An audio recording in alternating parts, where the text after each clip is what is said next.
Okay. Teams are getting ready to go here. We get the stream open up here so I can actually interact with Twitch chat, you degenerates. Let's go to 5 games tonight. Oh boy. I remember the very first series. I don't know if it was the first series I ever casted or one of, but I remember casting the finals the very first season I played. And it went the whole 5 games. So that was a long stream. That probably went 4.5 hours. But it was fun. All right. Let's go ahead and get this going here.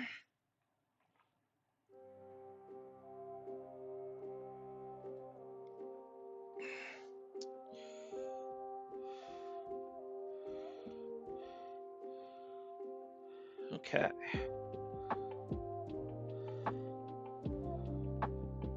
It will be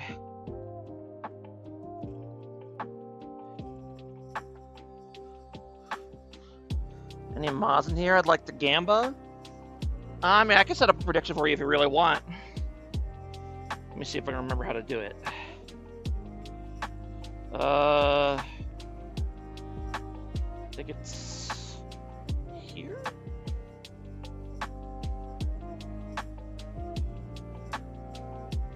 Yes, here we go.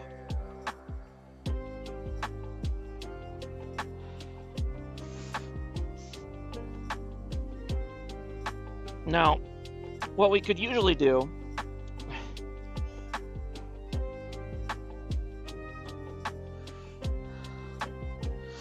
is we would guess who wins or loses the game, but I think that's boring. So we're going to instead guess which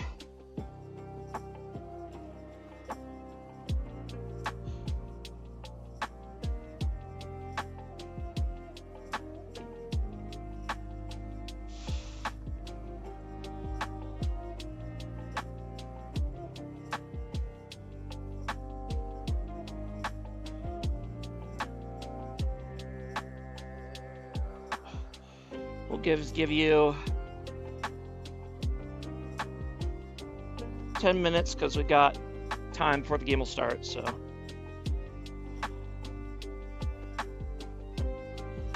there we go. There's your gamble. I don't do who's going to win or lose the game like the other casters. That's boring. So instead, we're going to ask who's going to get first blood this game. Or which team is going to get first blood. So I think that's more interesting. You could set up multiple ones. Yeah, I'm too lazy for that.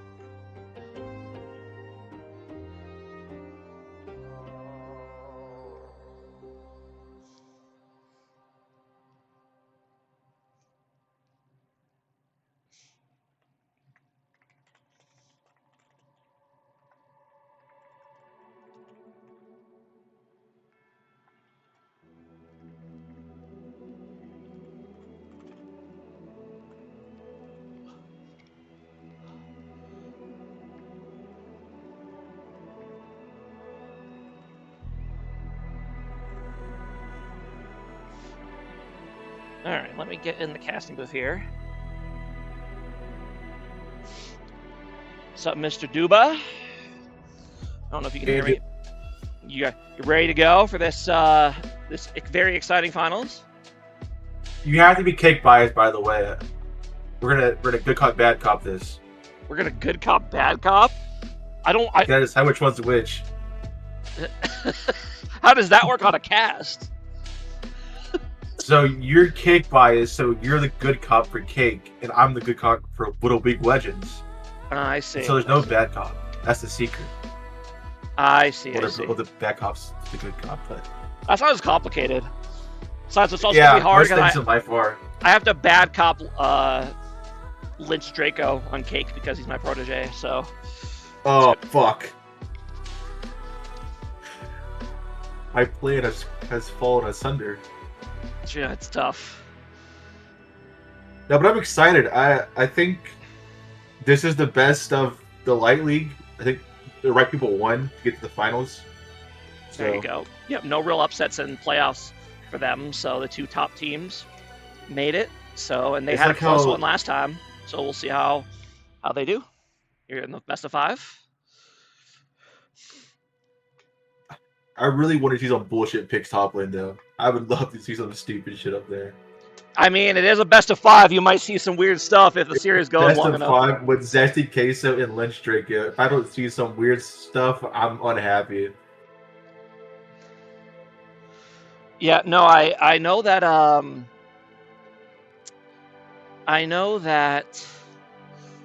Lynch Draco is known to enjoy some top fiddlesticks.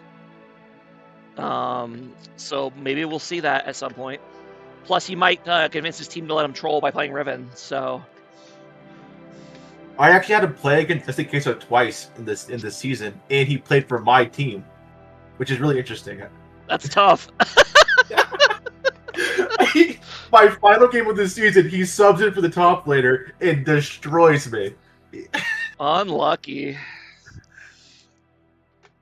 So you know what? We could both support the team as a whole, but both top laners, no.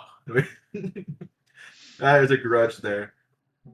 No, but I love these teams. I don't think there's a single person in either of these teams that I don't like.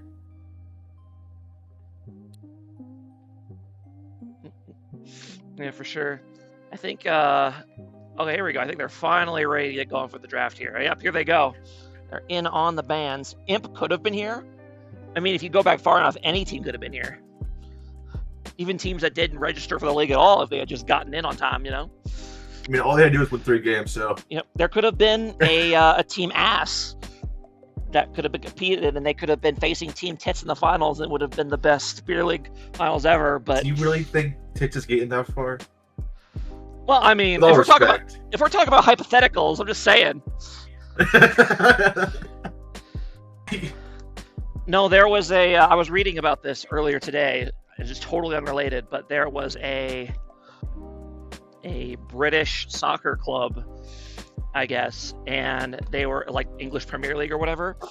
And this was like for the 2015 season. Apparently, the bottom team predicted at the start of the season ended up winning the whole thing.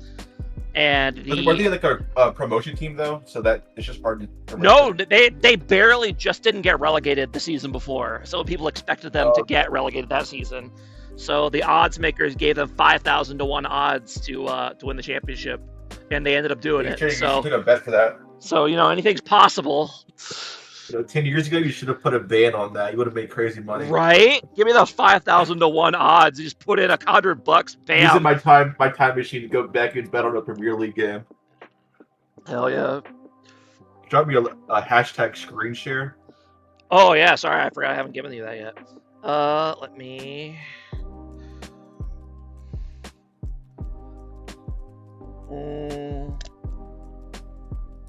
Yeah, here we go.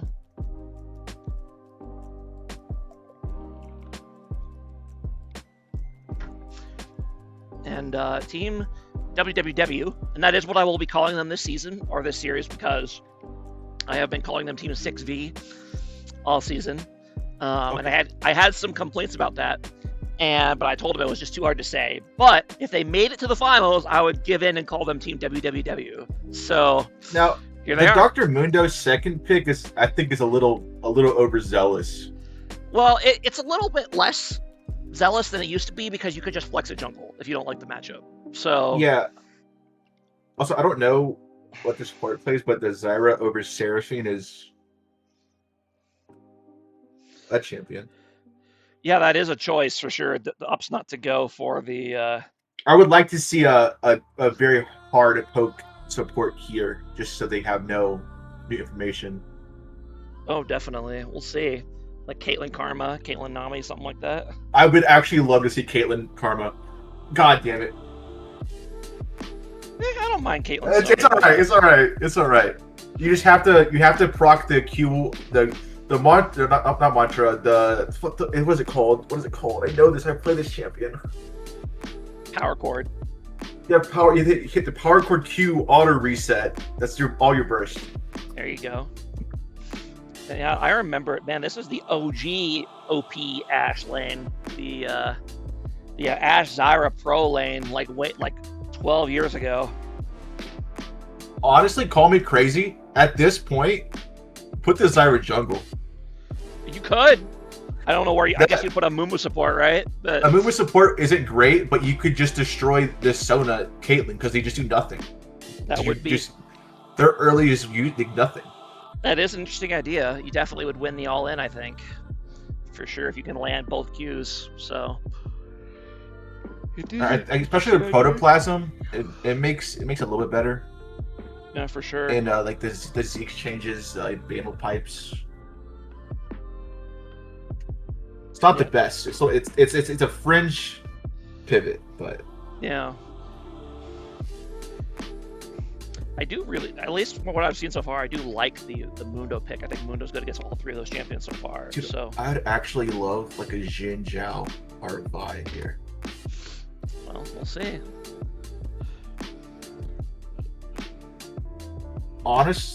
It's such they picked the movement first. Sejuani's good. I was gonna say Cake should have a Sejuani, but they have a Mumu. There you go. Chat, how is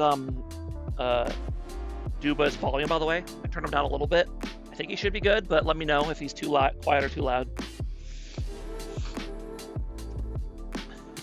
And any other complaints you have? I know you guys love sharing your complaints with me in Twitch chat. I'm a man of the chat. I'll do anything they tell me to do within reason. Within reason. Oh God. Within reason. A big within reason. Oh boy. I used to be one of you. I used to be a chatter. True. I chat sometimes, but it's usually just yelling, like Eric. I went back and checked the logs. The first game I ever got recommended to me on YouTube of the beer league was last season FF15 versus Rock. Okay, that was like a couple seasons ago, right? It was last season. Oh, was it last season? Okay. What the fuck are they? What the act? It's I guess mid? I guess it's Zyra mid, maybe.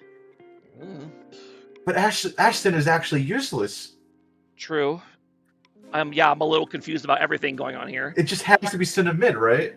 Because it's Zac top. Because this is a very strange. I love the Syndra pick. The only real tank they have is Zac. The Mumu is tanky, but not. He still could get bursted. Yeah, I assume it'll be Zac top lane against Mundo, which is actually a very favorable matchup for Zac. Mundo can't deal with Zac's HP damage and healing.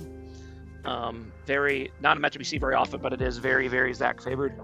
The rest of Cake, on the other hand, I don't know what their comp is. I guess we'll find out once we get into game. Yeah, if I was a betting man, which I'm not, I'd bet on WWE. That's just my opinion. You are allowed to bet on which team will get first blood. That was the bet I put in. So be abusing my privileges of. Nah, you're allowed to bet as a caster. You're just not allowed to bet as the person who set the prediction. That's the rules. I was gonna pull the stream up, mute it to get no viewer.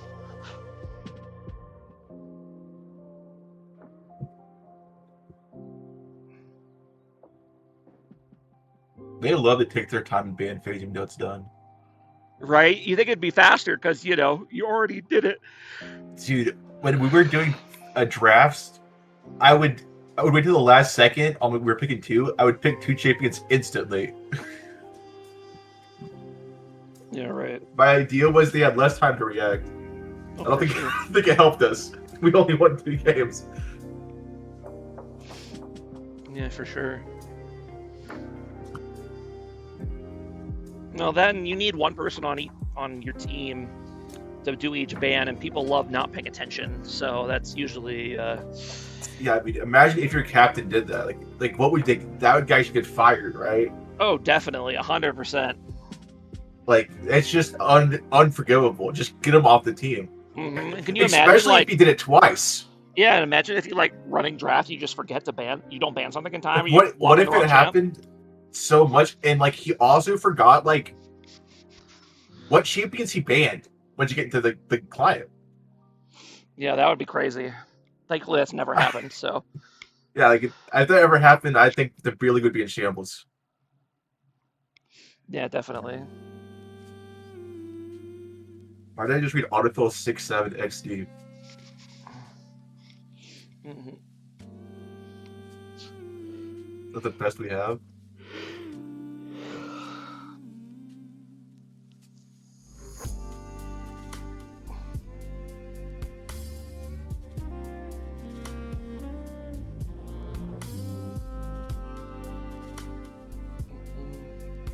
Okay. So it's looking like it is center mid. I think they lined up in. But like, what does center do? Yeah, it does look like it because they are lined up in their normal order. So, send a mid for Bromstein. That's interesting. I mean, Bromstein's really good.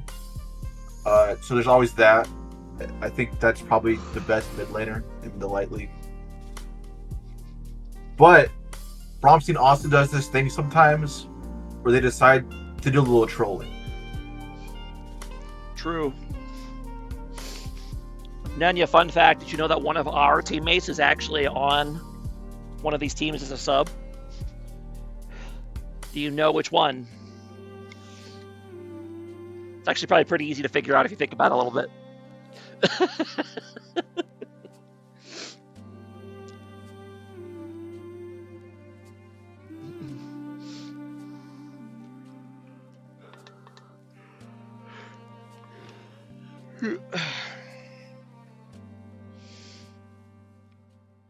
Is they did not actually play any games for the team, so but they are listed on their roster page. So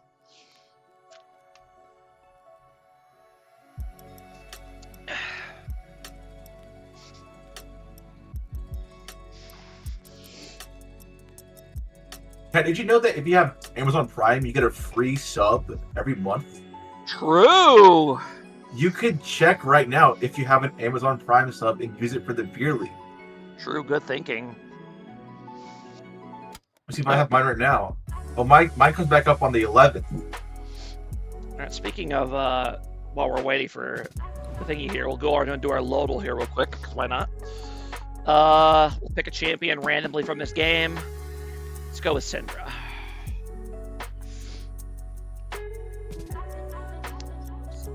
Actually, massive information. Yeah, that's a lot of info. It's a champion. It's a female That's champion a with hybrid ranged laner. mana, and it goes Hybrid mid laner. and somewhere else. So It's probably just a human. It's a female human mana ranged.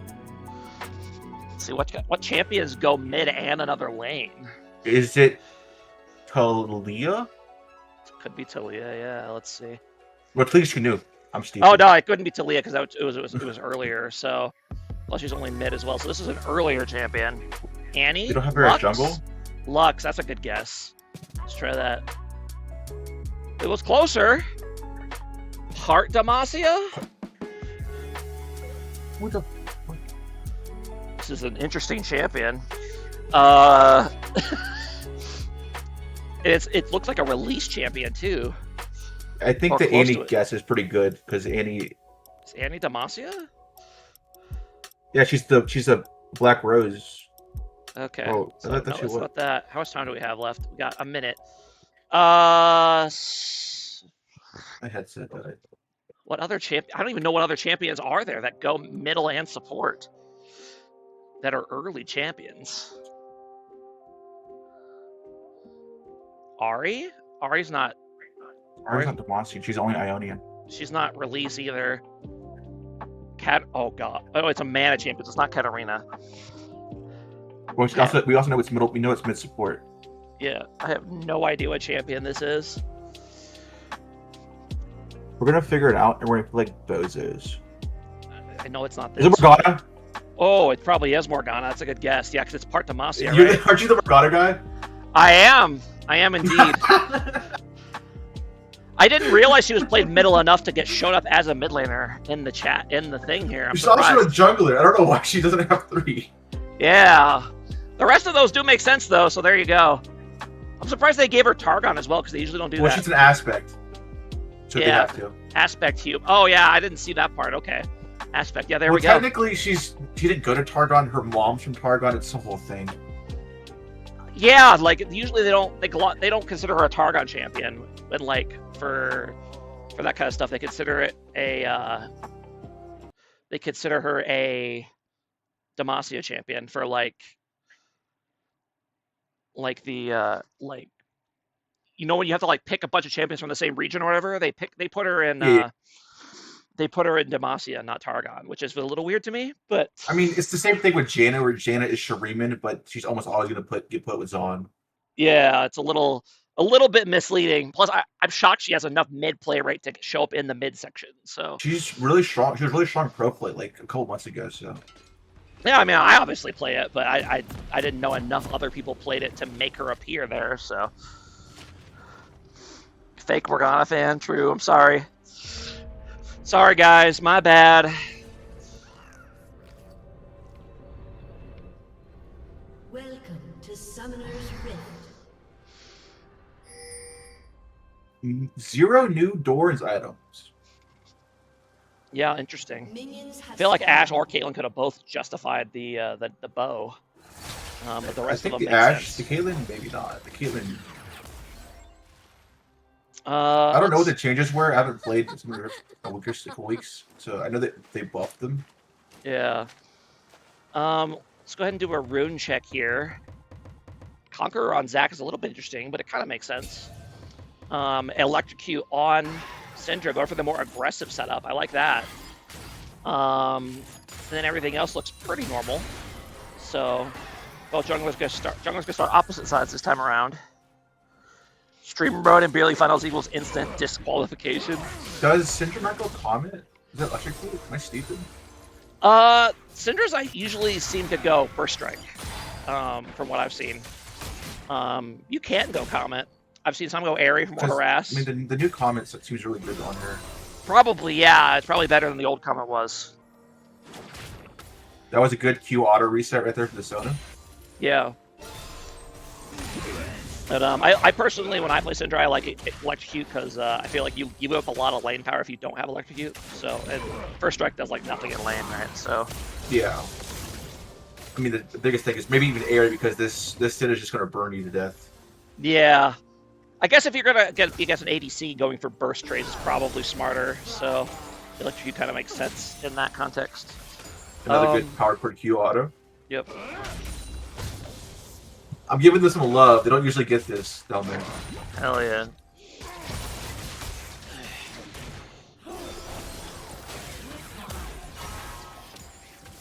Honestly, really good trades up top lane for just in case, all things considered. Don't get too excited. Well, I know that Zach's just going to pick up his little goop. Not going to matter, but right now it's pretty good. Pretty good so far, but I've played this matchup a few times on the Muda side, and I've learned that if you think you can kill him, you can't. I don't think I've seen Lynch Draco play Zac. I've seen him play a couple times in Beer League. I watched him play it one day on a Brahms team live stream. Mm-hmm.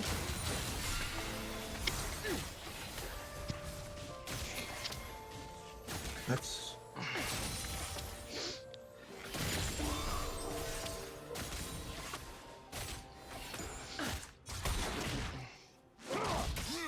This matchup bot is looking horrid, and the jungler is clearing top side.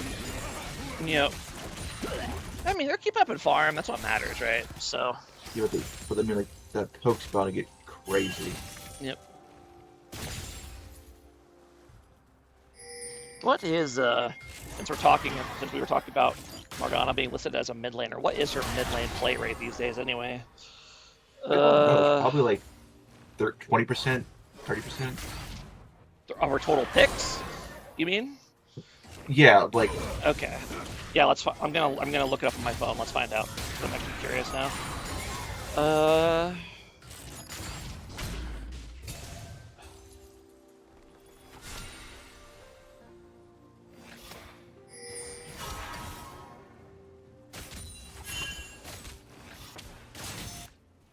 Do the last 30 days. The Sejuani is invading the bot side jungle? No, just getting vision. Okay. Yeah, it looks like she's picked 9% of her picks come from mid in the past 30 days. She has a pick rate in mid lane of 0.8%. Yeah, I'm shocked they consider that enough. But I don't think they update it regularly. Yeah, I don't know. It just seems low to me. Like I think I very, very rarely see a Morgana mid that is not me. So Zesty Queso has to be careful. He's getting lane ganked by a Mumu. True. His passive, I And think, he is down right now. I mean, he should never take this right. He never takes this trade anyways. He just. Yep. His passive is down right now, but I don't think Mumu can get in. It doesn't like. If he takes this trade, he's trolling.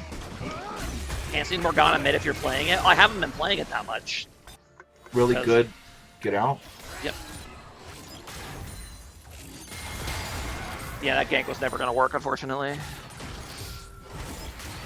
And gonna go for an early all-in here. Syndra playing a little too aggressively with no mana. Syndra lives this, but she has to back in TP. Yep. And Senna Did I just watch a base cancel with no mana? Yeah, I'm guessing she's a little bit short of Lost Chapter. No, she has enough. She just doesn't want to back yet. Also, she's already down. Oh, no, never mind. It's only 200. Never mind. Yeah. Yeah, but now she's down. Now she's still. Does she TP? She's still. She still does not want to. She still does not want to TP. He's being very, very greedy right now. This is doing so much damage to her team because the Cynic could just now free push and get turret plates, and she's still in the back. Yeah, she's getting a big CS lead now because. Oh my god, she might die. It, Cynic could just die her. and Zach going for the damage early on, going straight for Leandre's by the looks of it. So wants to kill this Mundo. Fair enough. Syndra is not back yet. She's still not back. Oh, gets ult here, does not go down. Finally is gonna back. But yeah, I don't like sitting in lane. If the Senna flash queued there and she had barrier, she would have killed her. Yep. So, but now they're WW Arcake is going to be able to go for to pressure the bot lane jungle here and go for Dragon if they want it. Zyra double E over the wall. That's going to buy enough time for a Mumu to be able to get out, but in the end, I don't think anything else is going to come out of this fight. No one dies to get Dragon, but like, you're just hemorrhaging at this point after what happened mid. Yep. And now they're going to actually move on. Wait, they're getting the. You can't get this Dragon, I don't think. Senna hasn't backed yet, so now she's the one caught in a bad spot. And Team Triple W should be able to get this here. How far is Ashe from level 6? Oh, she just got it. So, but it looks like they've opted to concede the Dragon, which is probably smart. SDK are going to go for the kill here. I don't think you have the damage for this, my friend. You do not, see? You can't deal with the Zac healing, it's just too much. But he is getting grasp stacks off of it, which is That's true. Plus. That's true. Why is it 0-0? Somebody kill somebody, right? We got to find out who's going to win the prediction. They're still waiting for that first blood. I think Sejuani just has to camp bot this game. True. I think both bot lanes are very gankable, so... I think both Syndra, mids are very River, gankable, too. Rome? Yeah. And he's just out. Now she's losing waves.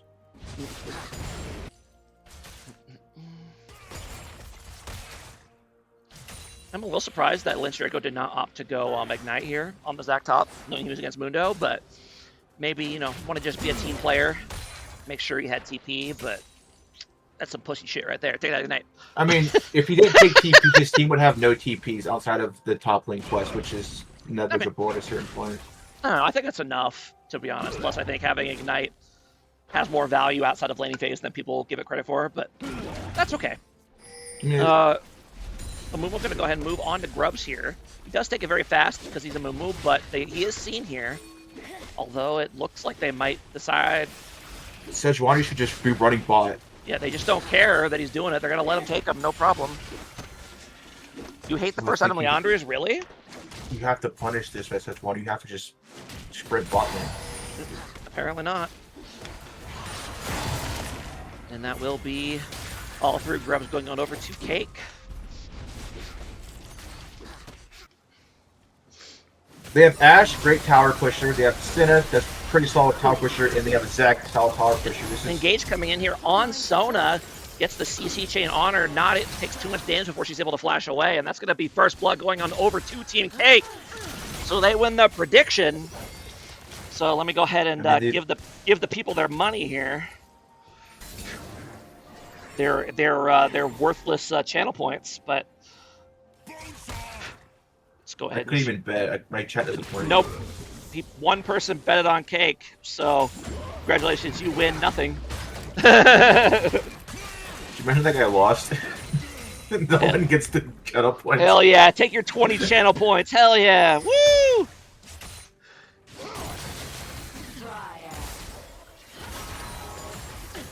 I believe we have a Forza Legend reference in the chat. Bowie Knight 55. Oh god. Oh. That's the pizza lock in. I'm just gonna go ahead and pop ulti here. Yeah, but he's dead here. He's dead here. Yeah. I guess he's dead. I don't know if Zach has quite enough damage to finish him off. No, a nice invade here on Amumu, catching him out at his red buff. Great invade. Yep. They're still down 1,000 gold.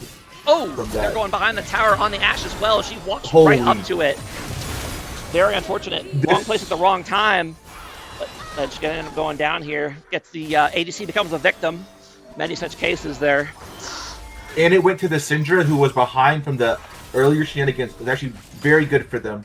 Don't you love that when you're like getting a nice fat CS lead on your opponent and then they just like get two free kills and they're even again?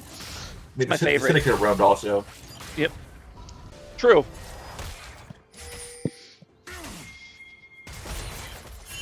True. If this Syndra just turns into a Faker and just plays for bot, I have no bad words to say about them. Mm.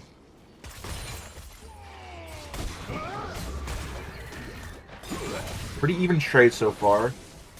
I think Mundo wants to back soon, so he doesn't really care. Mm.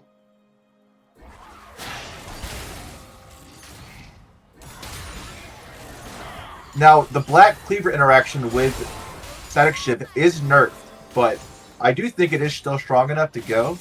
It's a little bit worse. Is it nerfed this patch? I think it's next patch they're nerfing it. It's I'll cut it still. with this patch. Let's see. What does it say? I haven't checked the patches because I got knocked off. Is it still? It's still adaptive damage, so the Black Cleaver thing will still work. For Senna here with Deathfire Touch. It is next patch that they're changing it to magic damage only, so. Wait, is Zach E-Max? Is he? No, he's W-Max. Another good trade from the Mundo. Yeah, It Mundo does not matter. opts for the full Heartsteel Rush, actually, going for the more traditional Mundo build. That says, I don't need fucking Warmog's Rush, I'm just gonna go Heartsteel. So. I think he's accepted that he has to stack this game, and he's just going to get Grasp and Heartsteel up. Makes sense. Ups up Now- here. Definitely don't recommend that. You definitely don't get the kill here, I don't think. Rank 1 Mundo ulti is very, very weak, so you almost never want to use it unless you absolutely have to. This So I don't- could have died there. I don't like him popping it there. You should wait till level 11 and then use it. But yeah, while I'm babbling about Mundo mechanics, Team Triple W does grab Dragon number 2 here. Really good. They have early Drake stacking with a pretty solid team fight comp for 5v5s. Oh yeah. So Cake's going to have to start contesting these dragons soon. Definitely. I don't think WW can fight the Rip here, which is a positive for Cake. Yep. But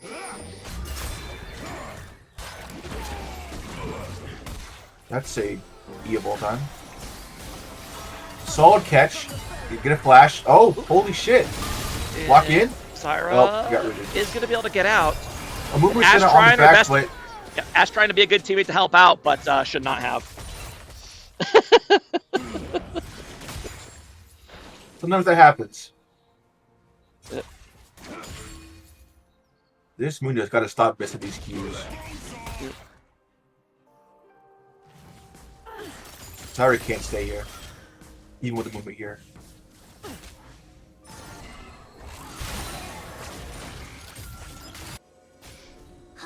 Movement gets out of here. Can he do enough damage? It looks like he can. Sona's just dead. Oh, Sona does get. Oh. That's a flash off. Has to use both sums, but she does live. That's a lot to lose on a level 7 Sona. Honestly, might just take death at that point.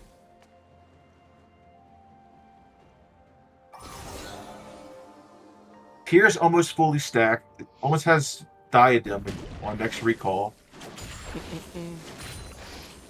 Got the Hex Optics on the Caitlyn, really strong.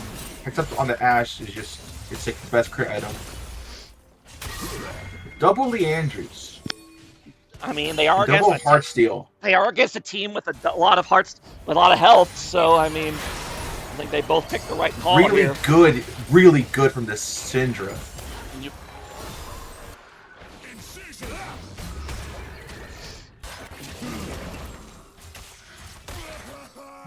Really good trade from the Mundo.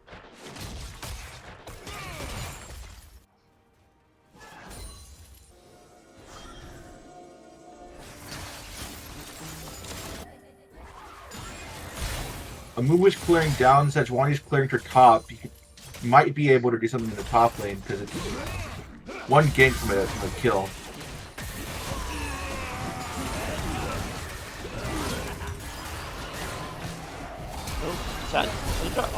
Ooh! Holy shit! Senna gets caught up there in the river, and the fadeaway Sejuani ulti to finish her off.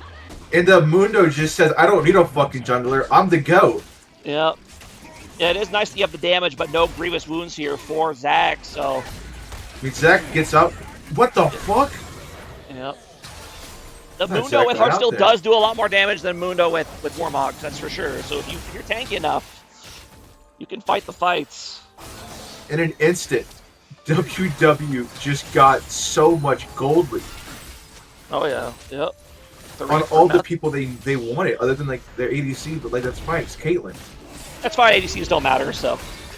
Except for when they do. And a Rift King.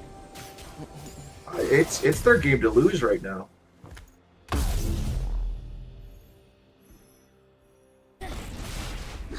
Because they get the third dragon, go to Dragon Point, or Soul Point, because they have Rift Herald.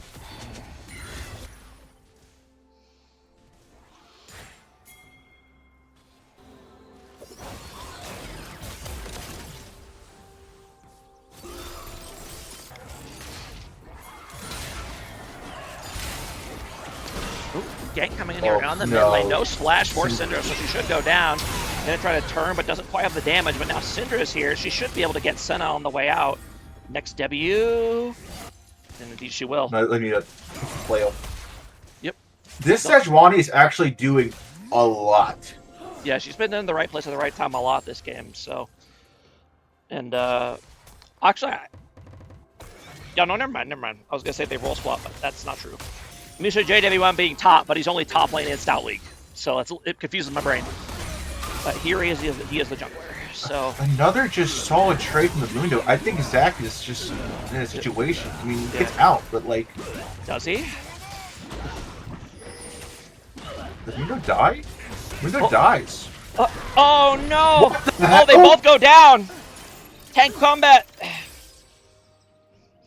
It's actually better for the Zac. Yeah, definitely, for sure. Goes for enough damage with a burn to finish him off. You have both top laners. Oh, they're just dead. And Caitlyn's gonna go ahead and get caught out here.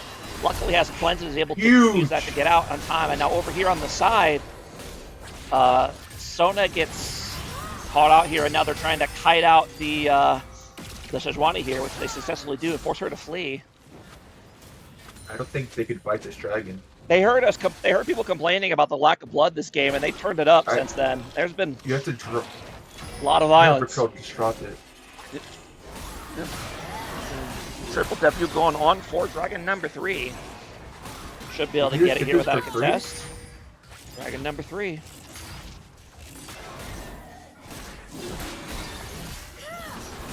Wouldn't it be so funny, Jester Finals, like directed camera do its thing? Ha ha ha ha, we should try that out. I was letting directed camera do its thing. Don't get mad at me, Rihi. You can't see it's on directed camera, but I can. Don't you mouth me, sir. That was directed camera. Directed camera just fucking sucks sometimes. We're very quickly in range of a Mountain Soul Mundo Sejuani. You know what's funny? Funny thing is, I actually think Mountain Soul is the weakest soul for Mundo. I think, Cloud Soul is the best soul. And then it's Kim Tech. And then Ocean. was panning around. I see it. Yeah, sometimes, but that little play you were complaining about, that was directed cam. That switching over to the fight to see them over here, that was me manually doing that because directed camera did not give a fuck about it. Really good in the fetch here. Nope. Numbers advantage here for triple Fetch W. goes down. What the fuck? Yeah, they're kind of they've been getting into a lot of fights without their Senna around, I feel like. Sona looking for blood here is gonna try to chase down this Zyra. Shouldn't have gone that way. They'll go around so he doesn't know that you're following. But that's okay. They are gonna get first tower here, thanks to that. And yeah, the game was close for a while, but for quite a while, but Triple W really starting to pull away here. I think Sedges and Herald also going towards mid right now, but I get 2 turrets. Yeah, it looks like they're gonna get both. So they might get top as well. Not quite. That minute would die. Commissioner crying in chat was on my bingo card. Good call, Eric. Good call. And Munda almost has war mobs. Now Zach is building the Thorn, at least a Brimble vest right now. Yeah. But is that enough? I don't think it is. No. I would have personally preferred the AP one so that he doesn't have to hit you. But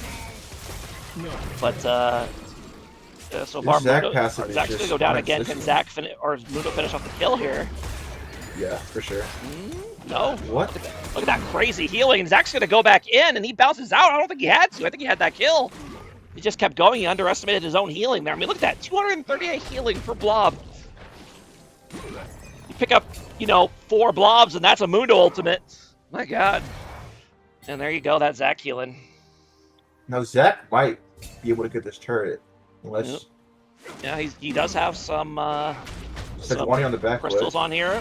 Nope, no. Demolish, though. And Sejuani's here. Says, no, you will not be taking this turret today, sir. And Zach says, I just want this cannon minion. Please let me have the cannon minion. And he's going to end up paying for that here, I think. Ooh, it's a nice flash. That's going to buy time for the rest of the team to show up. Ashel's going to come in, but it's going to land on the Mundo passive, so not much comes of it. And now the rest of Triple W is coming in here. This is a very strange play on both sides. They're trying to go ahead and turn on the Zyra. I don't know why Zyra is in front while Mumu is in back, but the fight is going to break out. Mumu ult's going to go in, but it's going to be a little too late. Not a lot of follow-up, even though it's a great Mumu ulti. And now Cake is on the run. Cake's been a little, how do I put this? Invisible? Their team fight positioning has been questionable this game, I've noticed. There's been a lot of squishies really far forward and some tanks really far back. And it's not been working. Go figure. Triple W is going to go ahead and move on to Baron here. Should be an easy take. They need Senna to not be split pushing also. Yeah, I would agree with that. Split push Senna, not the best. I just think overall the play of 4v2 overstacking top lane is overzealous with a split pusher. You have to take that into consideration. The Senna have to do something on the map. True. Yeah, ideally your mid is not just split pushing the entire game, especially if they're not, drawing people to go over, because they clearly have not been too fussed about her pushing side What's lanes. the stacks on Senna right now? Let's go ahead and check here. Stacks are at 51. I have no idea how good that is. Not. It's all right. Let's see, and Sona's stacks is up to 110, so she's cooking. Greetings, fellow beer leaguers. Hello, Airlarer015. I have no idea who you are, but hello. Both are low? Really? You think Sona's is low? I have no idea. Currently gaining 55 basic ability haze. That's wild. Okay. I mean, it's 20 minutes. Sona should probably have it stacked completely. It stacks at 120, I think. Yeah. Both teams working on positioning for Baron here, but Zach is not here. Also, Sona is just completely all in after this next fight. He's going to go ahead and TP, but he TP's down there for some reason. I guess he doesn't really have a much better ward to TP to. So, I guess he could have TP'd there. That would have been a little spicy, but Triple W not looking to flip this, which is probably smart. I disagree. I think you just start the dragon. You have Sejuani Mundo. Yeah. Here we go. Yeah, you'd think. I guess they just don't want to flip. Very early Mundo ultimate here. Not great, but they're probably strong enough that it doesn't matter. The team Cake is split up here, but so far they're holding out. Though this Mudo is very tanky, and they don't have grievous wounds for him. Okay, they finally have proc some on him, but the fight is continuing. And my God, still no one's going down yet. Finally, an ADC our champion goes down to ADC for Triple W, and now Senna is in a very interesting position here. Again, with the very strange, very forward positioning by the squishies on Team Cake. And in the end, it was a very confusing fight, so it's easy to get a little mispositioned, but that was strange. But in the end, Triple W comes out ahead, and they will grab Mountain Soul here. So it does. It makes you wonder how much of this is playing and not draft, because the draft was very wonky. Yeah, the draft is wonky, but there's also just like, I don't know how Zyra and Senna are in front of Amumu and Zac in team fights. Like, how is that even happening? You know, it's just very strange. I don't know how that's happening. So that's just a light league. We do things differently. But yes, well played. As Nanya said, well played by Sona in that fight for Team Triple W to kind of keep weaving in and out to get as much value as possible without dying. So that's what the good Sonas do. They don't just sit in the back the whole time. And I mean, this Sona is about to heal 15 million HP with Diadem Echoes. Yeah. Chat's hitting You're them just with going to be six, with spamming W and Q. That's not what I said. No. Hashtag get wasted. True. Well, it's what I said, Nanya, so agree with me or you're banned. So, can you imagine? Just don't think that can do anything. And they're going to go ahead and kind of get another catch here. Again, Ashe, way up in the front, is going to go down. And Mumu's going to go down as well. I think that might be the game. You have Baron. Yeah, and just right? Triple W just keeps getting initiative basically every fight. They're getting on the priority targets, no problem. Sinne is here, which could stop them. They have a pretty good anti-heal user with Zyra, but is it enough? Muno disagrees. He's going to pop ulti and go in here, and that's going to be Zyra down. Good target isolation of the Zyra for the Oblivion Orb, though. Yep, going to force them off of the, force Muno off the tower here so the rest of the team can pressure tower. Think you get inhib and leave because of respawns? Yeah, I don't think he'd quite end yet.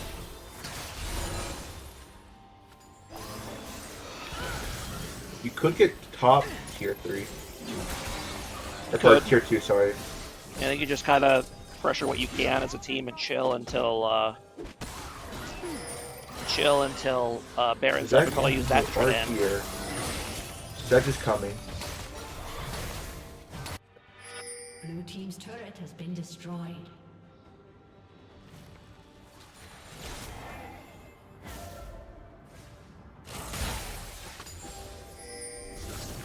When does Elder spawn? It spawns after 4th Dragon, so about if you look on the very right there, you can see the objective spawn timers.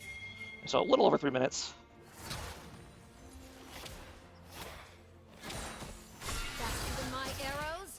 What's the one above the dragon?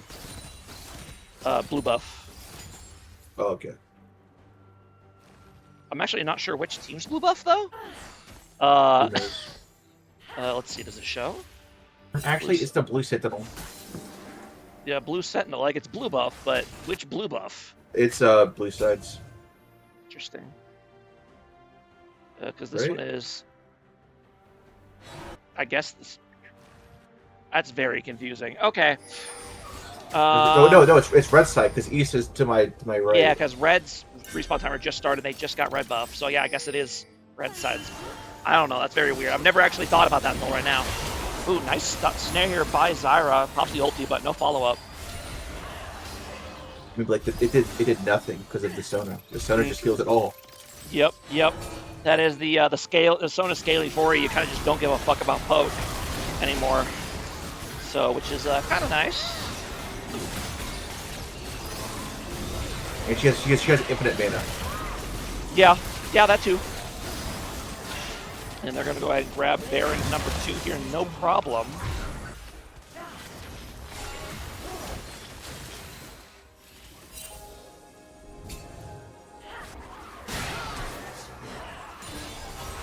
This is interesting. Yeah, I think they probably just I don't know. I feel like they should probably pressure top and mid, or bot and mid, either way. So you can get multiple broken inhibs and use that to try to end the game. But This Sejuani hasn't died the entire game. yeah, I'll say I think that obviously Cake is down but gold. But I think more problematic than that is that they just don't have enough DPS to actually deal with this team. Like, you've got super tanky Sejuani, super tanky Mundo, and a Sona healing them both. Healing and shielding both. They just do not have the damage, even with the double Leandres here. Because Ashe and Senna and Zyra just don't do enough. Yep. Oh, Senna or Ult's going to come in here, and Zyra's going to go down. Ooh, huge headshot to take her down. But they just wouldn't come off this. They should. No, Giovanni goes down probably, but it does not matter in my opinion. Mundo trying to go in, but no follow-up, because again, they just cannot deal with this. I mean, look at this. Mundo's still just going crazy over here. I mean, he basically 1v3'd back here by himself for like 10-15 seconds while his team dealt with the enemy front line, so. Yeah, that will be game one here, going on over 2 team. Oh my god, 2 team triple W, excuse me. Honestly, if WW just gets a little bit better on early bot, I don't know how they lose. From what I saw. Yeah, definitely. The game was close for a while, but I definitely do like the triple W comp better, and it showed as the game went on. I mean, look at the Mundo damage. I mean, yeah, part of it was the 2 tanks just fighting each other forever, but that's a lot of damage coming in. So let me go ahead and get draft here ready for game number 2.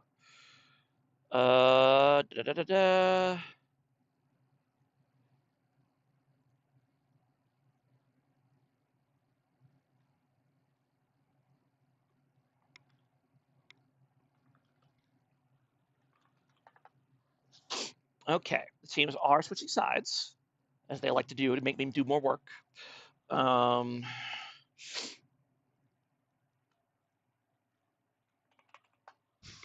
right, and we'll get that going.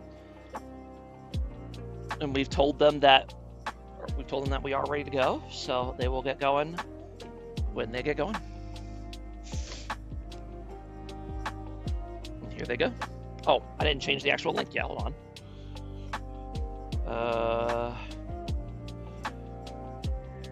This new streaming setup is nice, but it is a lot more micro work on my part. Sometimes I forget steps, so.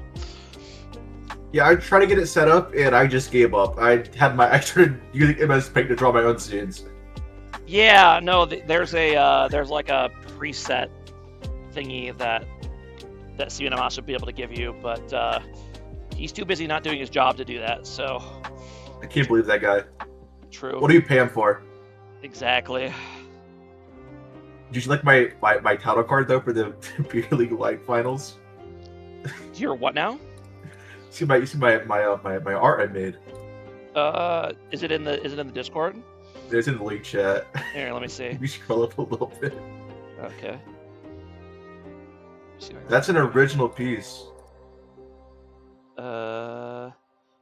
Oh yeah, there we go. Yeah, it's beautiful. I love it. The Beer League Light Finoc. It's an L and S. No, I assume that's what it's supposed to be. But yeah. I feel like you're hating crazy style on a guy trying his best. You know, you can't ask for more than that. I was pinged at like 7 o'clock this morning by the case of saying, "We have no caster. Do you want to cast?" And my good friend, my trusted adversary in the battles of the Beer League said, "I can do it," and then said, "No, I can't do it." I don't know why they're saying we have no caster. I said earlier I would do it if there's nobody else to do it. So I think they're kind of just being bitches. So they probably actually true, truth, Nick. Like I'm not gonna I'm the MVP caster. I can't just not let finals not get casted. You know. So we should just go mute. We should both meet up for the next entire game. Yeah, protest cast. That would be wild. But, now, Vanguard Wukong, I'm actually hyped to see. True. I'm pretty sure it's a support Xerath, because I don't know how Xerath isn't a Vygar. I don't think it's the best. Was I right? Did the Zakamumu win? Is that what you predicted, Fusro? Because if you No. did, you would have lost some channel points. You would have lost everything. Yep. I don't mind the J4. It goes good with Xerath. So I mean, it's And- good because of also it blocks out motor ults, motor Qs. yeah, Imagine we'll see a huge engaged top laner, and probably another control mage. yeah, but it doesn't do anything versus Wukong. Classic jungler mindset. My jungler doesn't do anything versus their jungler. Terrible pick. Classic Nunya. Me when I see the Camille lock-in that deals with the Wukong instantly. No, I kid. He's got a jungle-centric mindset. It's smart. The pick doesn't do anything until the change the enemy team is showing. What do you mean? Just kill the Vygar. What do you mean it doesn't do anything? Team 2 looking for a new team captain. Hell no, I haven't fired myself yet. We have some beef going on in the Twitch chat. I'm noticing. I constantly am dealing with attempted insurrections on my team. It's tough. I'm talking about Rihi. Oh, true. Also, Rihi, yeah. Rihi always getting into it with other beer leaguers. Real toxic guy. Never me though. True. He just knows that he can't compete with you, so he doesn't even bother. That's just a W fan mentality right there. I love that guy. Mm-hmm.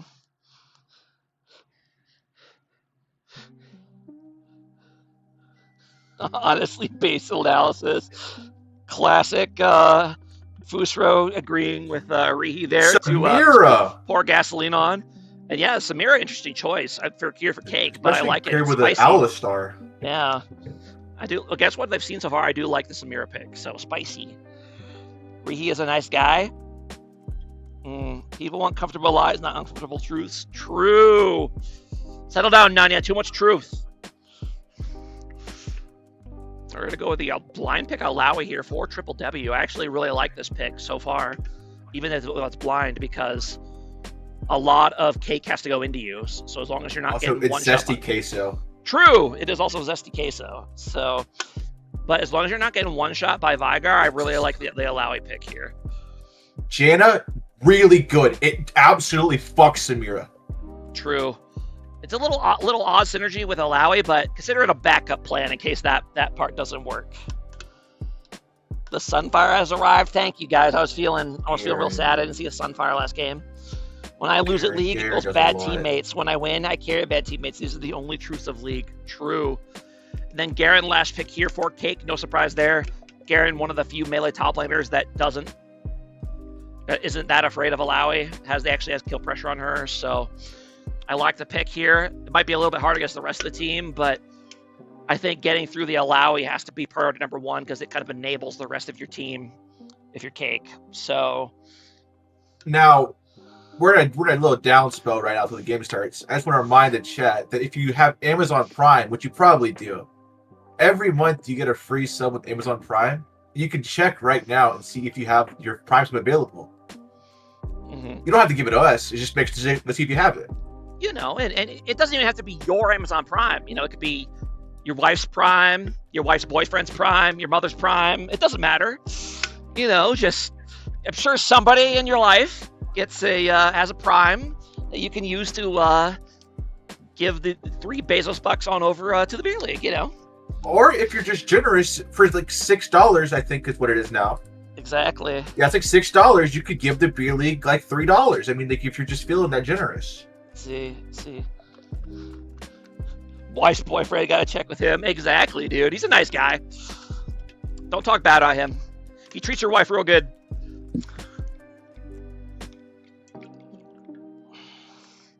Your mommy calls me Prime. Oh God. Do we have time for Lodal? Do we have time for Lodal? Oh yeah, I suppose we Gotta could do the finish rest of it. I suppose we could do the rest of it. Yeah. The best part is the emojis. You think so? I love the emojis. All right. So we ended up getting Morgana last time, so we'll go ahead and get through the rest of them as well. Sound the March. I feel like I know this thing in my head, but I actually don't know who this is. I would guess a general character like J4 Is it Colette? or I've never heard this voice line that I can remember, but is it J4? No, it's not J4. March. It sounds like a general leader type character, but I've never actually heard the line. Garen? You think? No. Hecarim? Hecarim? No. Sound the... Oh, it's Zinzao, yeah. Sound... He just says it funny that... Sound the march. There it is, yeah. He just says it kind of weird that If I I didn't don't play recognize the it. champion, I don't hear their voice lines. Ah, there you go. What champion has this ability? This is Vex's thing, I think, right? Yeah, it's her little... I think it's her... E? There we go. I know that ability because it fucks me over all the time when I play against it. Hand. Gloves. Is it gloves or is it hand? It looks like mittens. We'll try Vi? No. Man mittens. Is it Blitzcrank? No. Mittens and a map. So he's a Runeterra champion like Fry, so they travel. Oh! It's our boy Ezreal, because it's meant to be like his gauntlet thingy. And he's exploring the world with the map. So there you go. That's actually pretty solid. There you go. Fuck, shit, piss. No, those are the team names for the Light League. Nanya, you're getting confused. So, and this is Dino Gnar, right? This is the easiest shit ever. Right? He's got the adorable Dino onesie there. So that one's pretty easy. And, yeah, there we go. Let's go ahead and get the.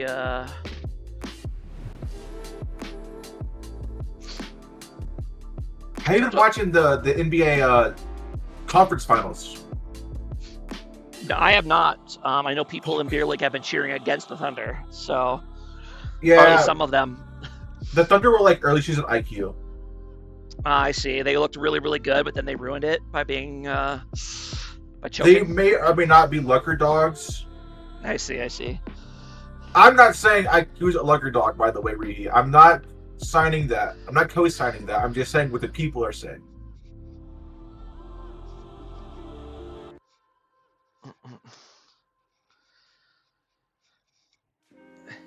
We are literally I do still in believe IQ's playoffs. winning it all, though. We are literally still in playoffs in 2-0 quarters. Everybody who survived 2-0 quarters, get a new line, Rihi.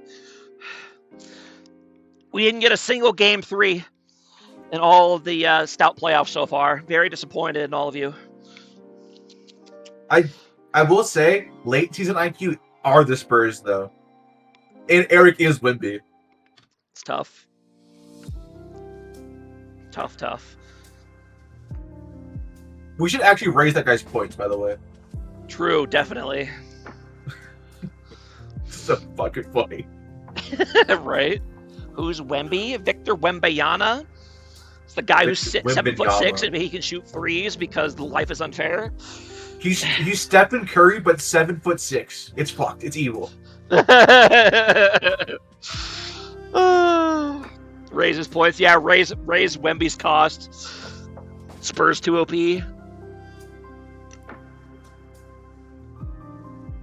Ricky might be the Stephon Castle of IQ. There you go.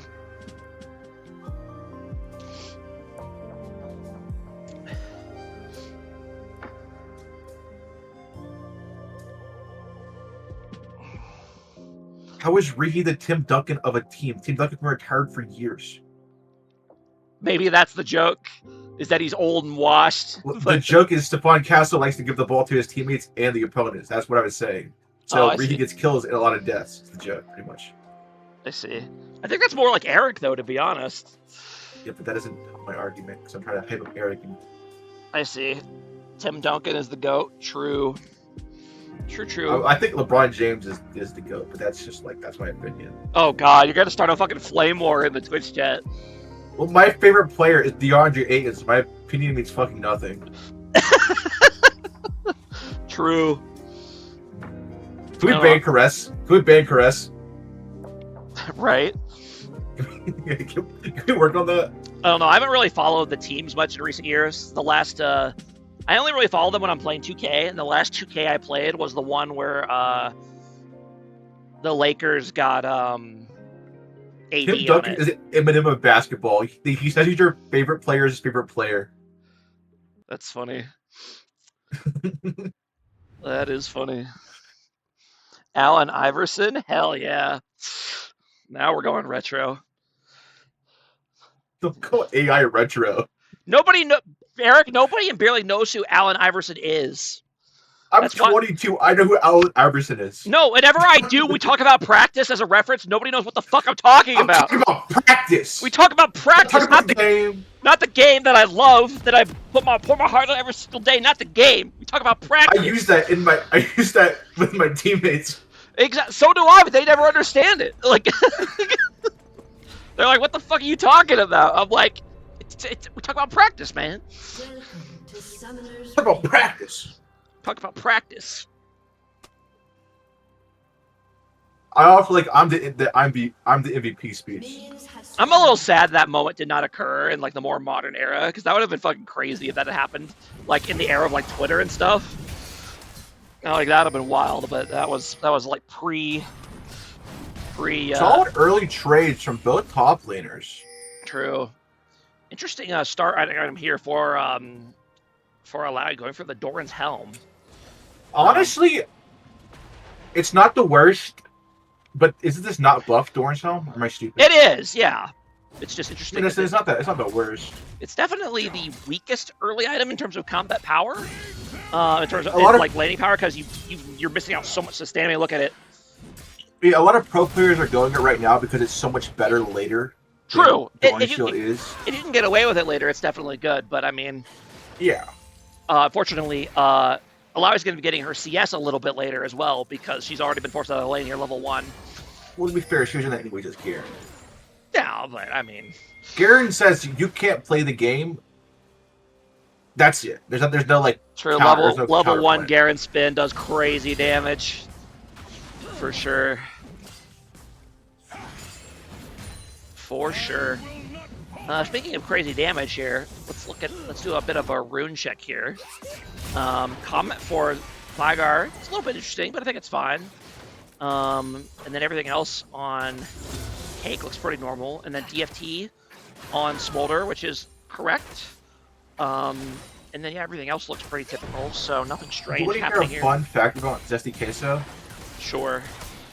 When I had to play against him top lane, he held a freeze on me for 15 minutes straight. That's just jungle diff right there, to be honest. 15 minutes. Like He sat there. if your laner's allowed to freeze you out for that long, that's your jungler's fucking fault. Although, speaking of jungle diff, we are going to get one here. First blood going on over to Cake, taking advantage of the Alawi's last being down from level 1. Where is Jarvan? Yeah, Jarvan, jungle diff. Where's my jungler?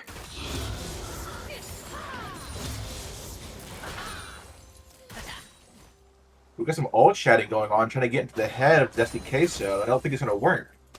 I've tried that strat. Yeah.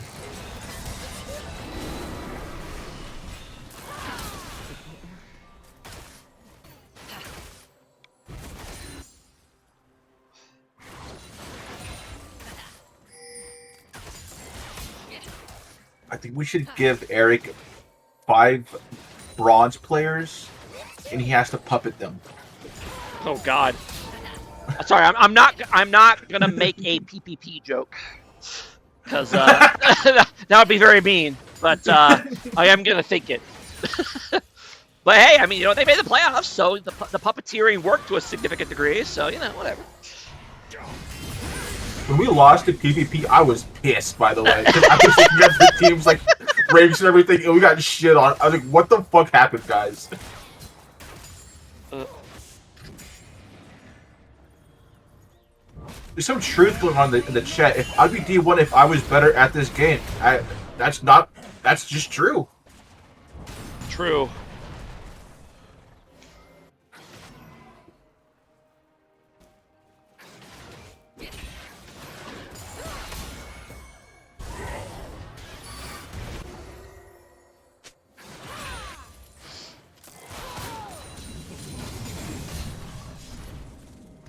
Reed, how do you respond to the barking allegations? Corky.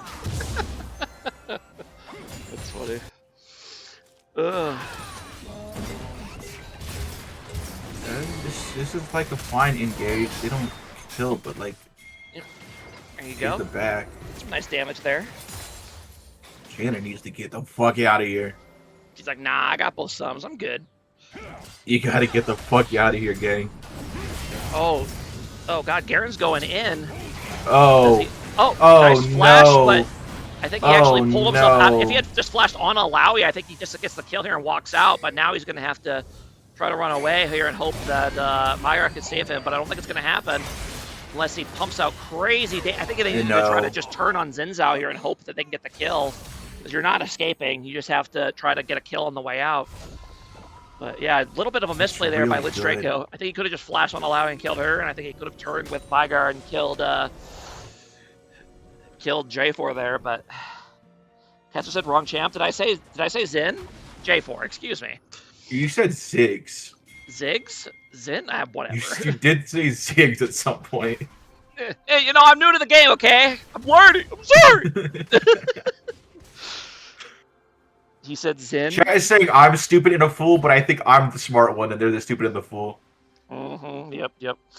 Second caster has semen ears. What the fuck does that mean? What the fuck does that mean? I have no idea. I'll Maokai W IRL. That would be very impressive, actually. I would like to see you. You're gonna go inside of him? You phase out of existence and then appear on top of them and then root them into the ground. That would be pretty impressive. Oh, we're gonna go ahead and get Smolder's flash here, but then Jarvan's gonna gank. Samira tries to flash, but ends up still getting hit by it. And has... This Samira is just dead. Oh. Nope, Alistar being a hero here. Oh! No, they're both gonna get out. Just by Alistar realizing to move forward a little bit to take some space there. Or make some space. Zerath's gonna go for the ulti. Fucking this Vygar. Oh. Yeah, not surprising. But Vygar is able to juke. So no solo kill here from Vermilion. However, really good E. Really good E. That was great reaction time. Holy shit. Yep. I would not expect that of a Beer League Light player. It's a good job. No, what are you talking about? Beer League Light's the better league. Yeah, no, but it is the Better League as a viewer. No, it's the better league as the players, obviously. They had to create... That's right. Because when I went to a series, it's actually more impressive than any talent team plays. So, like... Oh! Obviously, he lagged there. You know, it happens. Sorry, Tarkmaster. You lag there a little bit. Does get a little bit of BM there from the Smolder. But yeah, no, we had to create a... originally, there was only one league, but we had to create the Light League because there were a lot of league players that were just dominating the regular league too hard, so we had to create a second league for them to play in. So yeah. So that's the Light League, and then all of the remaining players can have fun in Stout. So... Light stands for legends in the everything. It's not grammatically correct, but you can get the gist, right? Yep. Really good ult. He actually just backed. He can't sit here. Nope. Ooh. And SD Queso gets free push and turret plates. Light League is where everyone would be D1 if they were better at the game. True. I do think there are a lot of Light League players that if they get really grinding rank, they get hit diamond. Probably, yeah. At least a few of them. For sure. My ADC is the biggest shitter of all time and hit diamond for like 3 days and then went back down to Oh! Oh! Another lag spike there, unfortunately hitting J4. And makes him not do the EQ order correctly. Tough, hate to see it. A lot of lag in this series, I guess. It's a little unlucky. You know, some fun facts in the chat from Zord. Did you know that zesty queso means spicy cheese in American? True. I didn't know that. I didn't either. Thank you for the English lesson there. No, American. No, American lesson. My bad. No, you're right. This is America. We speak American. And speaking of America, they're going to go ahead and take this objective over here. Pretending that it was oil in the Middle East. And they go ahead and grab that dragon there. WWW is so good at these early dragons. True. It doesn't matter what you do to them, they're just getting that first rate. I feel like that comes down... a lot of teams, it comes down to that. They have really good objective focus. And even though they're kind of... like, they're going even in, like, the actual fights, they just get such an objective lead that they just eventually pull away. So, but... in terms of overall gold, about 200 gold lead here for Cake. So, only one kill on each side. Very close game. So interesting to see that even after that early kill, Alawi getting a nice CS lead in top lane. So Garen struggling a bit up there. Garen can just die on any all-in at this point. That's the beauty of Alawi with the DK so. Mm-hmm.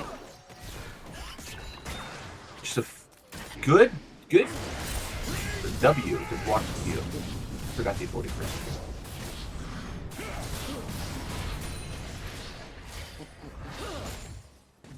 And no boots early on against an Alawi is a choice, I will say.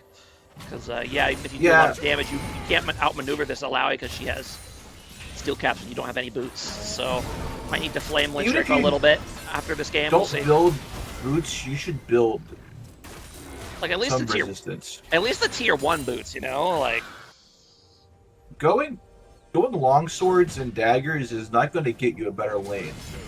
not unless you're so much stronger you could just... I thought the Garen was just going to walk up. Nope. Actually, massive heal for Vegeta. Yep. Taking a lot of poke damage. This Alistar is kind of invisible. Yeah, he's having a bit of a hard time. He's getting some nice engages off, but it hasn't really resulted in The a whole lot. Swifties against a Janna is not the best choice, in my opinion. Ooh, and Xerath's going to go ahead and roam down, goes for the very close range Samir Xerath ulti bot lane to assert dominance. Oh.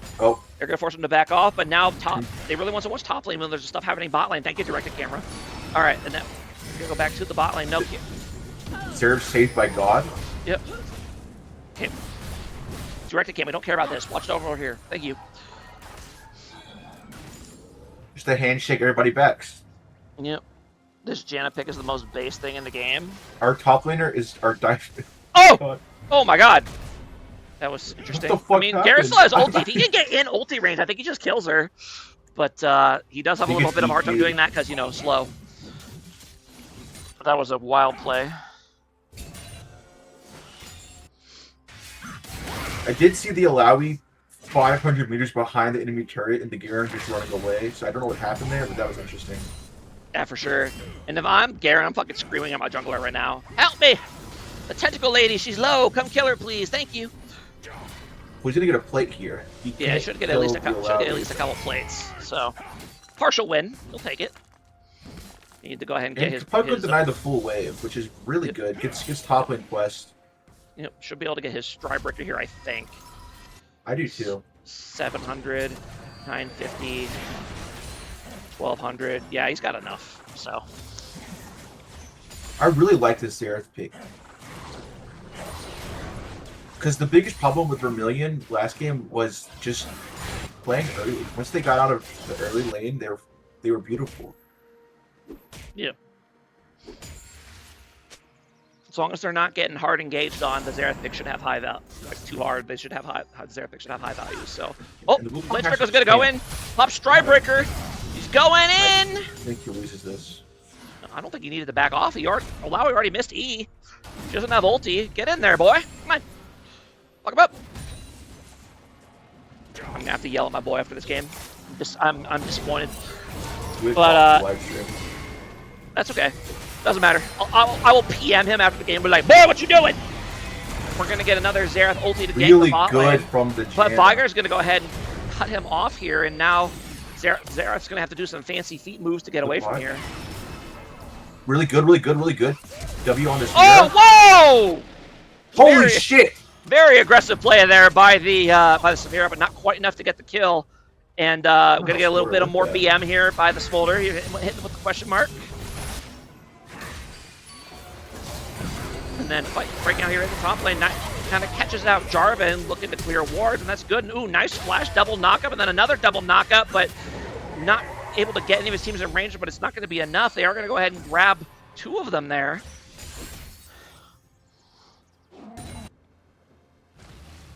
How's top looking? Garen got Alawi ulted again, so he's sad. But he can actually look to be aggressive here if he's careful, because Alawi doesn't have that much mana. She doesn't have ulti. Like, go, go, go! Let's try go! Oh, you're killing me, brother. You're killing me. That's your guy, by the way. That's my guy! That's your guy. He's always been a little bit too much of a vegan, and it hurts me. It hurts me. It hurts my soul. That's okay.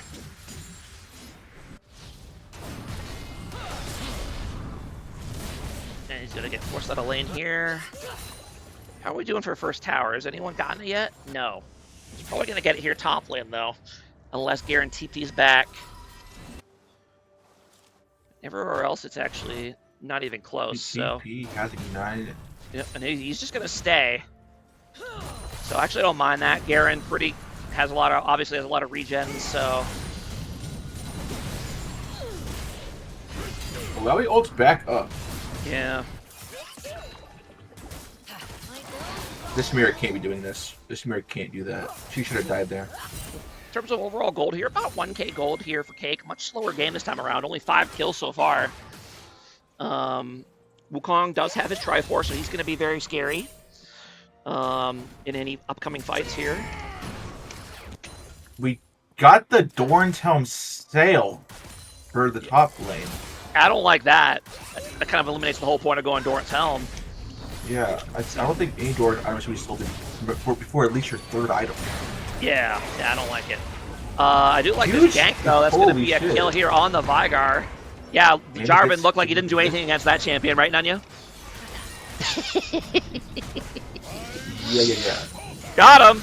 Yeah. We're going to go for a gank here in the top lane. Zestikis could probably fight this off, and they are afraid of fighting fought off, even though they have the numbers advantage, so they're going to back off here.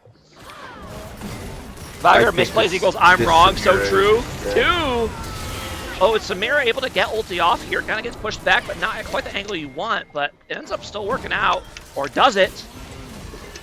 Yeah, Samira doesn't quite have quite enough room to continue to dive, and now Xerath is going to once again gank bot lane. Air quotes gank. It works out. It's going to pick up a kill on the Samira. And right now I can feel it in the Cake chat. It's like, where's my fucking mid laner? Why is he always here? Why is this Xerath always here killing us? I feel ya. Being a mid laner or being a bot laner against an enemy Xerath mid is really annoying. There's not a lot your mid can usually do about it unless they have they're playing like some crazy assassin. I play Talia, True. but I don't think anyone in the light league's picking Talia. Yeah, true. Probably not. Probably not. Yeah, still no first tower, although it could be a while still, depending on how long Garen decides to stay in lane. Still no boots. He is one of those hippies that protest against shoes. He prefers his feet be free, so Last no boots for Whisper. Garen. Going instead for the Last Whisper, which is wild. At least get the tier 1 boots. That's a very interesting choice here. I just don't know what he's doing here. Yeah, I'm very confused. Oh, nice juke there on the E, but You can still give her a shilling or a free poke. yeah, he's having trouble. He's just getting spaced because he doesn't have boots. So now we got all of. Oh, they're gonna go ahead and get first tower here with the Rift Herald here for Team Triple W. Okay. And even though it doesn't say first tower in chat, I promise that was first tower. It just doesn't show a spectate client for some I'm reason. giving her a chunk tier 2 mid. I think this is a lane where Garen should have Grasp with Trinity Rush, by the way. I agree. That's an interesting take there, but I guess it... yeah, maybe. 'Cause, I mean, Maybe. also, it's just much better out of rolling. Yep. But that will be tower going down here. Janna, oh, nice Janna ulti. And then Xerath ganking again. Oh, and Jarvan flank coming in. Gonna go ahead and ulti. Holy shit, this Jarvan is MVP. Yep. Going in here with the Wukong, but no damage follow-up, so they're not going to get anything here. I think they're all going to go down. And another unlucky lag spike there for Tarkmaster. And that's going to be a 3-for-0 here. Oh, wait, hold on. While we were blabbing here in the top lane, we get the Fire gank here. And Garen finally manages to 1v1 the Alawi in the top lane. And no, I know what you're thinking. Caster, there was a Vigar right there who did a bunch of damage. No, there wasn't. So there you go. But yeah, good job to Garen finally getting the 1v1. But Triple W making up for it in the bot lane, getting 3 kills. So good job to them.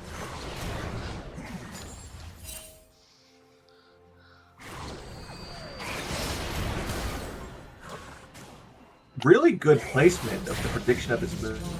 There it is. And definitely. Triple W starting to pull away here a bit on the gold here. But 1.5K is still perfectly manageable. And this is a good example here of why it's dangerous to ward. This year, Trying to ward against the Jarvan, beautiful. but if he's anywhere nearby when you do that, you just die. So there's why I don't ward. That's my excuse, and I'm sticking to it. And now they're going to go ahead and go in here. They have the numbers advantage, and Wukong's like, I could jump in on Xerath, and then he sees the rest of them, and he's like, never mind. Allows you to go ahead and TP in here as well to make sure they keep the numbers advantage. Going to grab the... Gonna grab the dragon here. Can this mortar stack update? Indeed, we should. What are we at for Smolder stack? 172. I think it's not bad for 20 minutes. He is on pace. He does have the Black Cleaver of bullshit. Doesn't go for the Healy boots, though. Instead, goes for the CDR boots. Not sure about that, but maybe the healing isn't actually that good. I'm not 100% sure on how good the Omnivant boots actually are in practice. So I think it's just a versus Samira thing. True. I mean, at that point, you might as well just go the armor boots, right?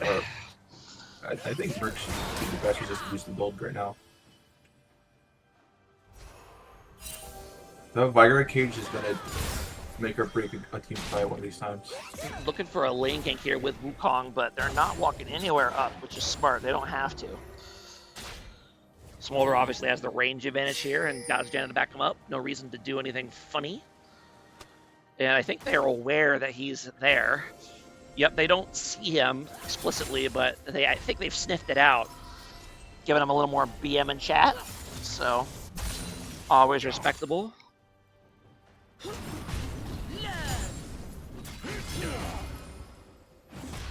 Cast Whisper Executioners. Yeah, interesting. Going for the Lord Doms, or for the what the fuck is it called? The Mortal Reminder. Mortal Reminder. Yeah, interesting choice there. I mean, I guess it makes sense if you're worried about healing. So, IQ pulling out the semis. Hi, Hanio. Oh. Smolder should be here at 225 here pretty soon. Oh no, 193. Okay, never mind. They got a little bit of time. Samira, we did go for the aggressive build here, the Hubris. And apparently it's not looking so smart because she's currently 0-3-0, so not looking like the best build right now, but, you know, you're kind of already engaged in Hubris just by picking Samira, so I kind of respect the doubling down on getting the snowball item. Get a bit of a catch here on Xerath, and he's going to go down, trying to peel him off of Vigor, but not able to do it. But will Jarvan end up going down here? No, he's going to be able to EQ away, and he has flash as well if necessary. But he's going to get spin to win on by Garen. Okay, and then, wait, where did Alawi die? What? Hold on, did I miss something? Oh, she got 1v1'd by Garen here on the back before the fight even started. I totally missed that when it was happening. Okay. I mean, maybe the Mortal Reminder was the call. Yeah, he brought down the Hammer of Justice.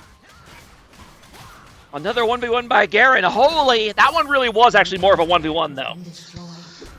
So, Vigor did not participate at all once again. Nope, definitely not. Nope. Okay.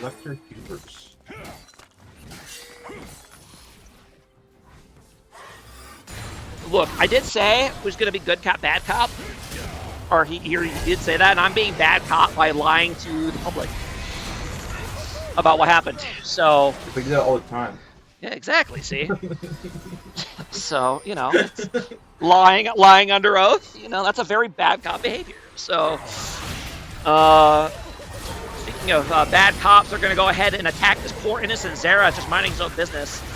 And he's going to go down, and Wukong's going to keep going, but the shield's going to come in, combined with, or that's going to be enough to save Smolder, but not for long, as now the rest of Cake is here. We're going to get the flash ulti in by Alawi, and Cake says, okay, we'll just leave. They could probably just kill her, actually, but they decide, nah, it's not worth the risk. We're just going to bail.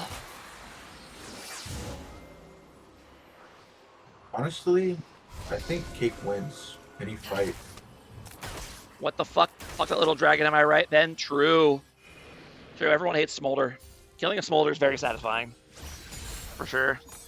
They definitely were not killing Alawi. I didn't see anything. That's for sure.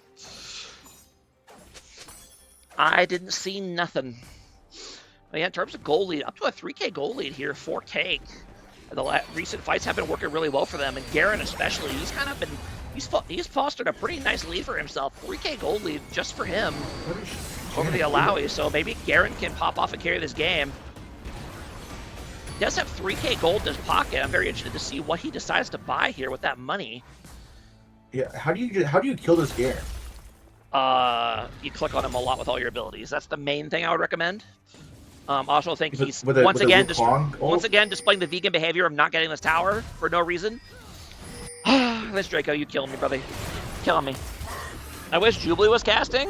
I mean, you're free to DM him and tell him to cast. But alas, no wide Jubilee cast this time. So Garen opts to go for the Phantom Dancer, which I suspected he would. I do like it. I think when you're Phantom Dancer is obviously a lot better on Garen when you're ahead. And plus he has the Mortal Reminder as well to scale with the crit. So I like the build. You're just a bit squishy with it, so you got to be careful when you go in. But you can go in on this Jarvan and outplay him here. Ult probably wasn't necessary, but I don't mind it just because it's the enemy jungler in an objective situation. Yeah, the tower will go down eventually. No reason to rush it. What do you mean rush it? All you had to do was auto it once. That's not rushing it. It's not going to get 100-0 by Alawi in that 1 second. Fucking Nunya, dude. I swear to God. Ugh. But anyway, they're going to go for the team here. Garen's going too aggressive. They're going to go for the Alawi's going to get a huge ultimate here, and no Garen ult left over. Debbie or Cake is going to be able to secure the dragon, but they're taking absolutely insane damage, and that's going to be a quadra kill for the Smolder. And can they get in on this the Viger and finish the pentakill? They're going to try because the league rules you have to go for the penta, and do they have the damage to finish him off? No! It's not going to get the penta, it's going to get the kill in return. 1,000 gold, definitely should not have done that, but I get it. You want to play good or you want to have aura? Choose one. Yeah, I really didn't like Garen being aggressive here like that without his ulti.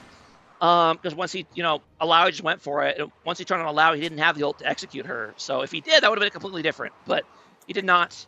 And a lot of Cake died. But in the end, they got the 1,000 gold shut down. They got the objective. They came out probably ahead on the play overall. So, oh no, it was the 1,000 gold shut down for the Garen. Never mind. What am I saying? It was not the, it was not Smolder, was not the shutdown. Bad caster. I do want to say, I think Nunya is right, because leaving that turret up keeps the minions in a more even state, and any fight they win near top side, as Cake, they just get a free turret, and they can just now push a lot easier than if the turret is down. You do make a good point, but I am obliged to, or obligated to disagree, because Nunya said it, so I'm sorry. That's just how it is. That's a good point. That's actually a good point. That's just how it is. I'm sorry. I don't make the rules.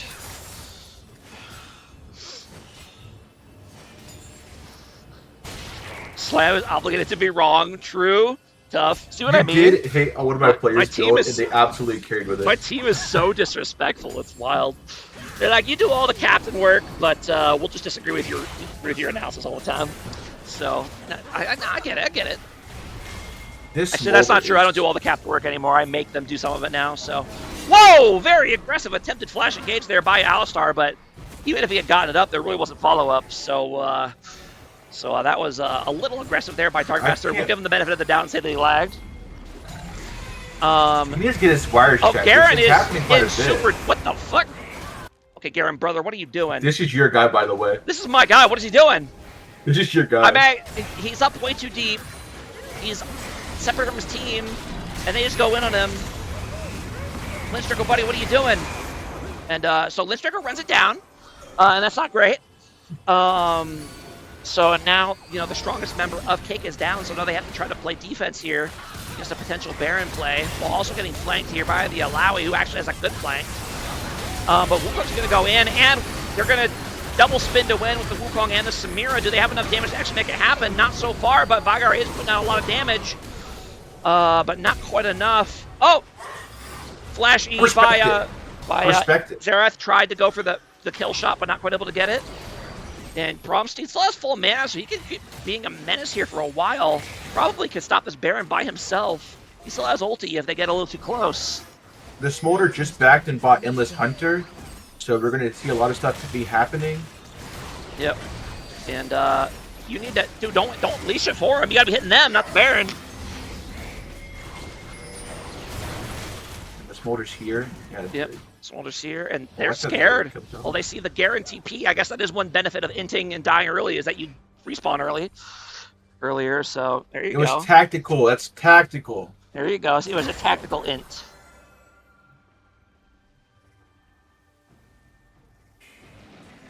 You might have to water torture him, by the way. Might have to what? Water torture him. One more time. That was bad. Water torture. Water or something? Water torture. Water torture. Went straight up. Oh, you mean like you mean waterboard him? Yeah, I could do that. Yeah. Yeah, you probably have Gotcha. to. That was bad. God, I'm down to waterboard him. Sometimes you got to be. I was trying to keep it on the lowdown so when they get to the door, could report us, but like, yeah. You said water torture. That's not on the lowdown. Waterboard is the Yeah, but euphemism. I said it quietly. No, okay. They can't hear you're quiet, right? I clearly not. I couldn't fucking hear it. Like, what is he saying right now? I just hear water. Like, what is he saying right now? We're gonna be hearing from him too, by the way. Yep. Yes, we're gonna have to waterboard Lynch Draco later on in Minecraft. So, in Minecraft, obviously, in case anybody's listening.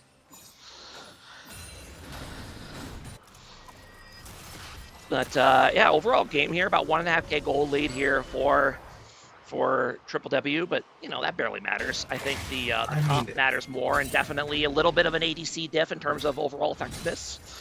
I think this Smolder just gets free Qs with Alawi Jarvan.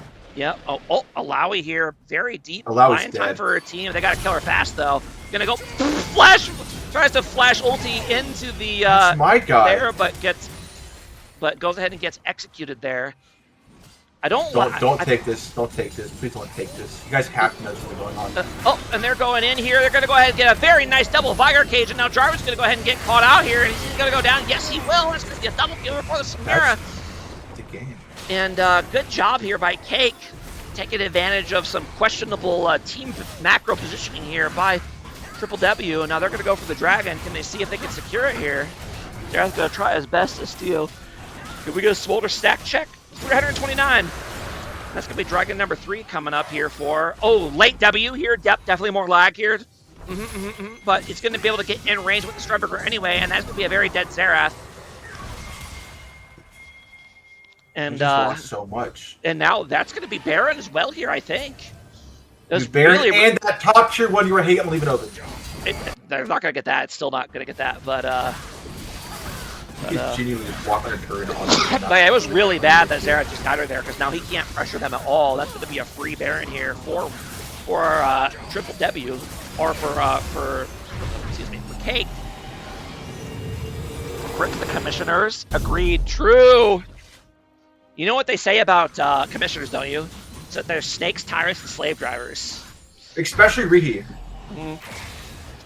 Were you around when that was a meme? No. This was around right even before I started. Apparently, there was a big blow up between some players and the commissioners, and the players ended up leaving. But on the way out, they called the commissioners snakes, tyrants, and slave drivers, which I just found that's just a very funny thing to say. The only thing I've seen was the cheating scandal last season, which is really fun to watch as a third party. True. I imagine it was awful as a party involved, but it was funny as shit to watch. True. That was one of the more interesting things I've seen in beer leagues for sure.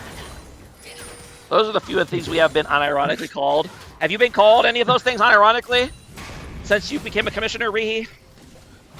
Maybe you should be called that. True.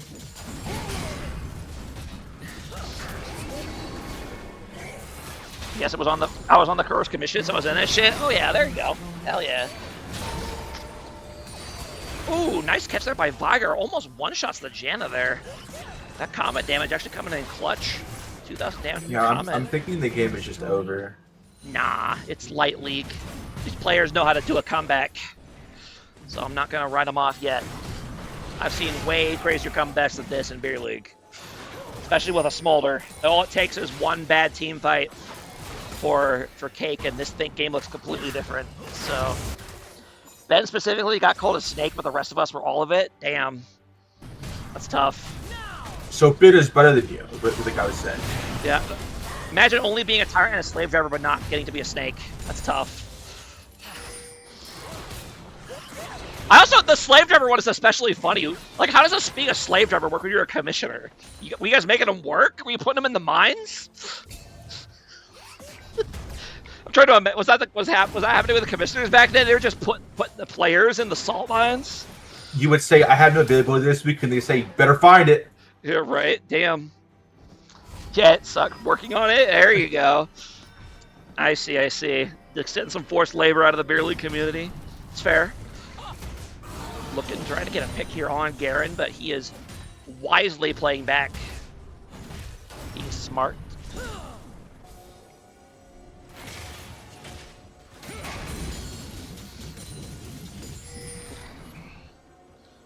So what? This game is just rough for Control W. The Janna has hit her spike and fallen off. The Smolder is still scaling. The Xerath is getting outclassed in pure damage 5 minutes ago. Yeah, I mean, I think it'll just come down to whichever team gets a better engage, I think. They both have the It is just going to be one fight at the end, and whatever happens, happens. Yep.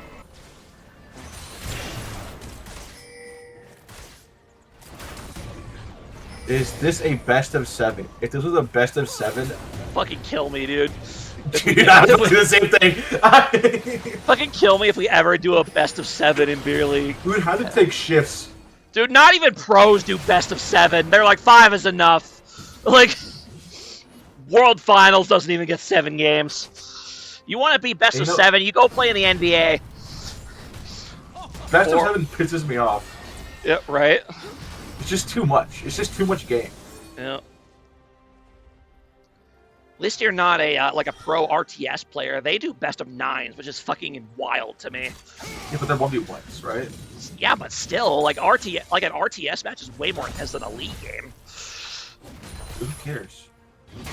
The people playing in it, I assume. But what I mean is, like, when 5 players, like, all it takes is one player on that 5 players to get tired in the best of 7. I know, but whereas like, if you get tired in a best of 9, hey, you're just the worst player. Lock like in. if I'm playing like RTS, like online, I play like 2 or 3 games. I'm fucking out. Oh like, my god! Speaking of out, my god! We got a Fnatic pause going on. Hell yeah! Who DC'd?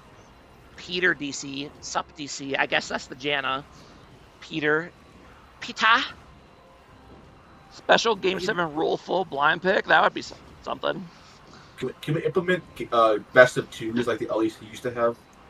Oh god, no! Fuck best of 2s. Everyone hated it when we had best of 2s in beer league.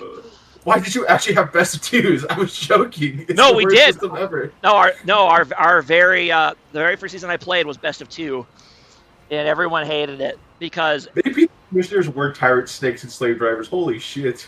Yeah, because every 1-1 series is like a total letdown in a best of 2 because like the team that won the first game feels like they choked out their chance to get full points, and the team that lost is like, well, we don't get a chance to prove that we're the better team because there's no game 3, and everybody hated it. So, you know, we've been doing best of 3 ever since. We got Rihi on the beer league account hyping himself up. Nope, that's not Rihi. That is Elias. You're going against my narrative right now. I'm just saying that's who it always is on the beer league account. That is Dakota / Elias / another commissioner. So it feels so unsatisfying to tie a series. Exactly. Yeah. How are you gonna trash talk your opponent when you tie them in a series? You know, well, you couldn't even beat us twice, fucking losers. Couldn't even sweep us. Trash. Like, what's that's just not good trash talk. I think we should have a best of 2 finals so both teams can have fun. That would be something, right? Why does someone named Dakota live in Minnesota? You answer the question yourself. It's Minnesota. I don't know. Of course, they're in Dakota. There's 2 Dakotas right there, and that's already one too many Dakotas. Nobody lives there. Mm-mm. Love there's a Family Guy joke. Is like, come to North Dakota. We're not even the best Dakota. Or is it South Dakota? I can't even fucking remember. It's like you can have a good license plate because nobody lives here. You can have one of the good ones. You saying that reminded me of an SNL bit that I don't know if I can reference. Have you seen the Montana SNL bit? No, I haven't. Okay, I won't go any further. There you go. You were born in Dakota. You were born and raised in one of the Dakotas. You understand why no one wants to live there. Oh, we know why. It's the middle of fucking nowhere. It's cold as shit. It's like the coldest part of this country for some reason. There's nothing there, and it sucks. Like the only reason there's 2 Dakotas is because like they were fighting over how many senators they would get or something. So it was like, fuck it, we'll just have 2 each. Whatever. I do like the idea of Zor being in federal prison somewhere in Fargo, North Dakota. Mm-hmm.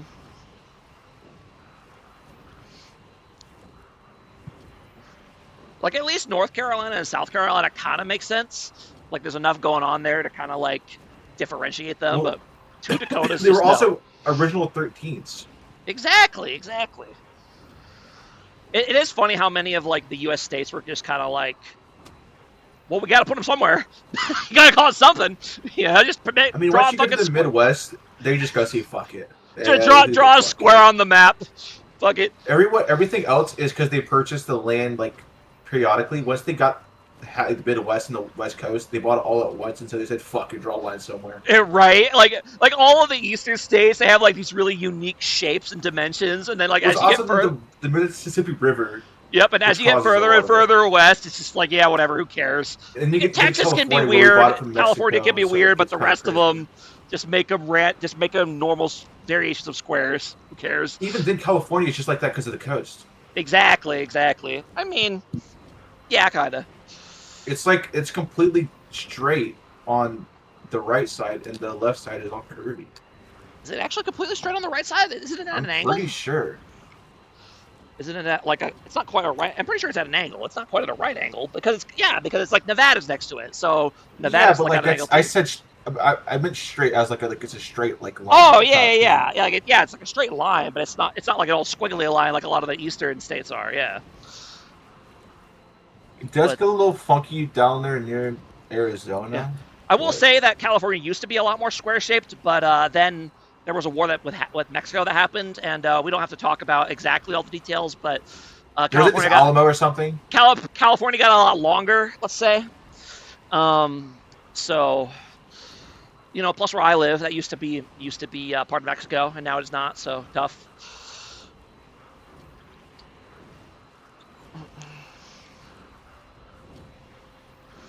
You live in Donna, Texas? Slam living on stolen land. True. To be fair, the Mexicans stole it first. So I'm just saying. Mexico or the Spanish stole it from the natives there first, and then we stole it from them. So really, it's like 2 degrees of separation of stolen. So. Well, it was stolen, and then we stole it back, and they stole it back, and then we stole it back. It's just the whole thing.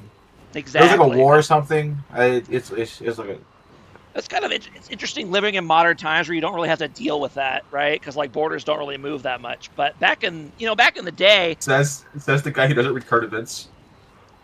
They don't move that much. That's what I'm saying. Like every time that borders move, there's like this big thing going on somewhere. That's well, no, even when borders move even a little bit in the modern era, it's like total huge news. But like can you imagine like a border the size of like Arizona, New Mexico, Texas, and southern half of California like moving and changing hands? I'm pretty sure the Mexican War was pretty big. Yeah, but it was also like 150 years ago. That's what I'm saying. Like, can you imagine like today that much territory being moved? It just doesn't happen. What happened like 60 years ago? 60 years ago? What do you mean 60 years ago? 60 years ago is the 1960s, right? What war are you talking about in the 1960s where that much land got moved around? We got to talk about something during this pause. Duba is crack. What the fuck does that even mean? Maybe it means you're on crack. I don't know. Or maybe you are cracked. It could be a compliment or an Like insult. I'm so enjoyable that I'm like addictive, like crack cocaine. True. It's a compliment. That must be what it means. Yeah.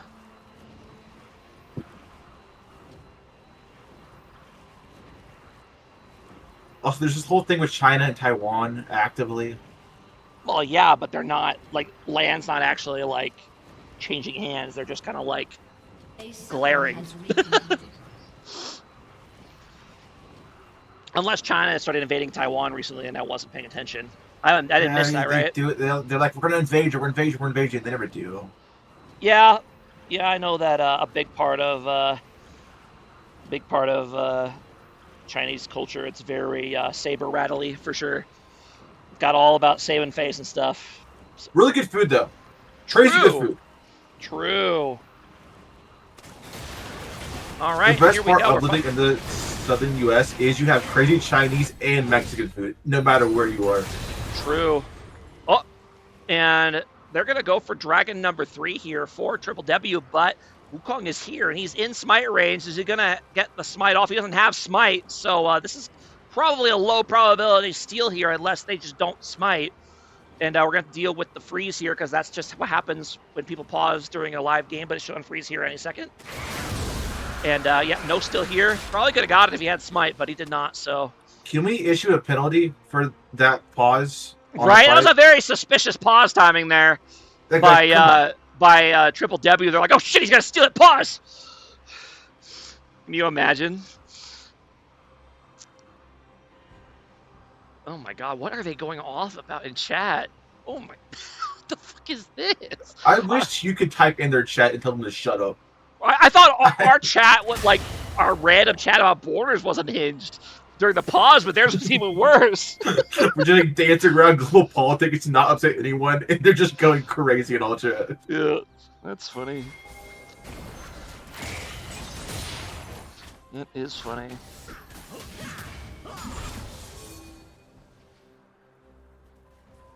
Riki, you gotta tell them they can't bait at all in the next game because of that. Mm-hmm. You have that power. Now we're gonna get another freeze.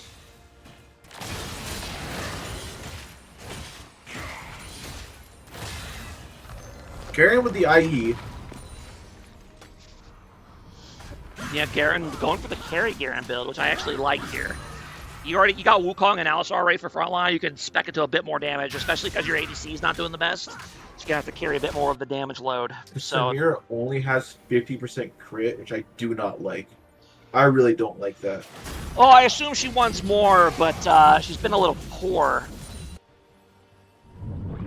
Okay. Grab yourself by your bootstraps and lift yourself up. BBC. W! Thank you, Zort, for the 5. Hell yeah. Oh wow, you got one of them too. Nice. And speaking of getting got, Jarvan's going to go ahead and get caught out there, and that should be a nice free Baron here for Take. Payment for casting? True. I was going to say, I still haven't got any payment for casting, but that's actually not true. I haven't got any payment from the Beer League. I did get payment from Zor once. Nice guy. And damage coming in on Xerath's going to force him to back off, but now the fight's going to break out here. And the Smolder damage is coming in. Who got the Baron? I'm so confused right now. Hold on. Okay, hold on. I got to back the fuck up. Like, I was too busy paying attention to chat and didn't see what the hell happened. So, all right, let's go ahead and see what the hell just happened here, because that was very strange. Okay, yeah, so they catch Jarvan, and then now Triple W is TPing in. Oh, slow down here. And, okay, so Cake does secure Baron, but now Samir gets absolutely blasted without doing much of anything. And now Garen's here on the back line. He's going to take down Xerath, and now Garen again using ulti on the already almost dead Allow instead of saving it for the Smolder. I'm going to have to yell at him again. Brother, how do you oscillate between wasting your ulti and being a vegan? Pick one. But yeah, either way, good play here for Cake. They're going to grab the Baron. They're going to be able to push here. Probably could end if you killed this Smolder with Garen ult right now and Flash, but you know, whatever, you know. Huey's a vegan, true. Oh, Is he gonna go down again? No, not quite enough damage to burst. Oh no, he does. Doesn't have going down. Okay. Now will be a kill there on the Jarvan once again.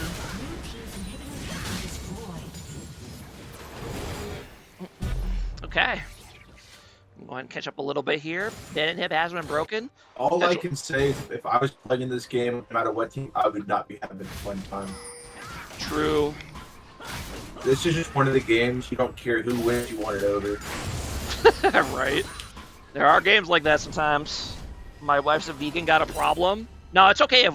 No, I'm not going to say that. Nope, not going there. All I know is that guy's a wife, but I don't, so I don't care. I'm not getting canceled today, not for that. Nope.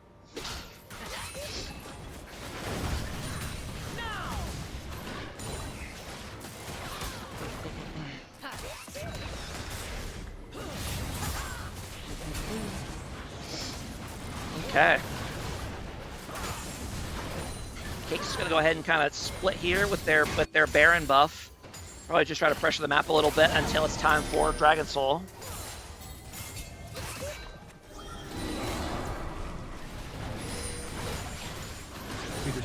Oh, Viger's gonna go ahead and get Xerath ulted. He's juking, but that buys enough time for Jarvan to go in and get him. So, yeah, maybe having Viger be the one splitting away from the team wasn't necessarily the best call.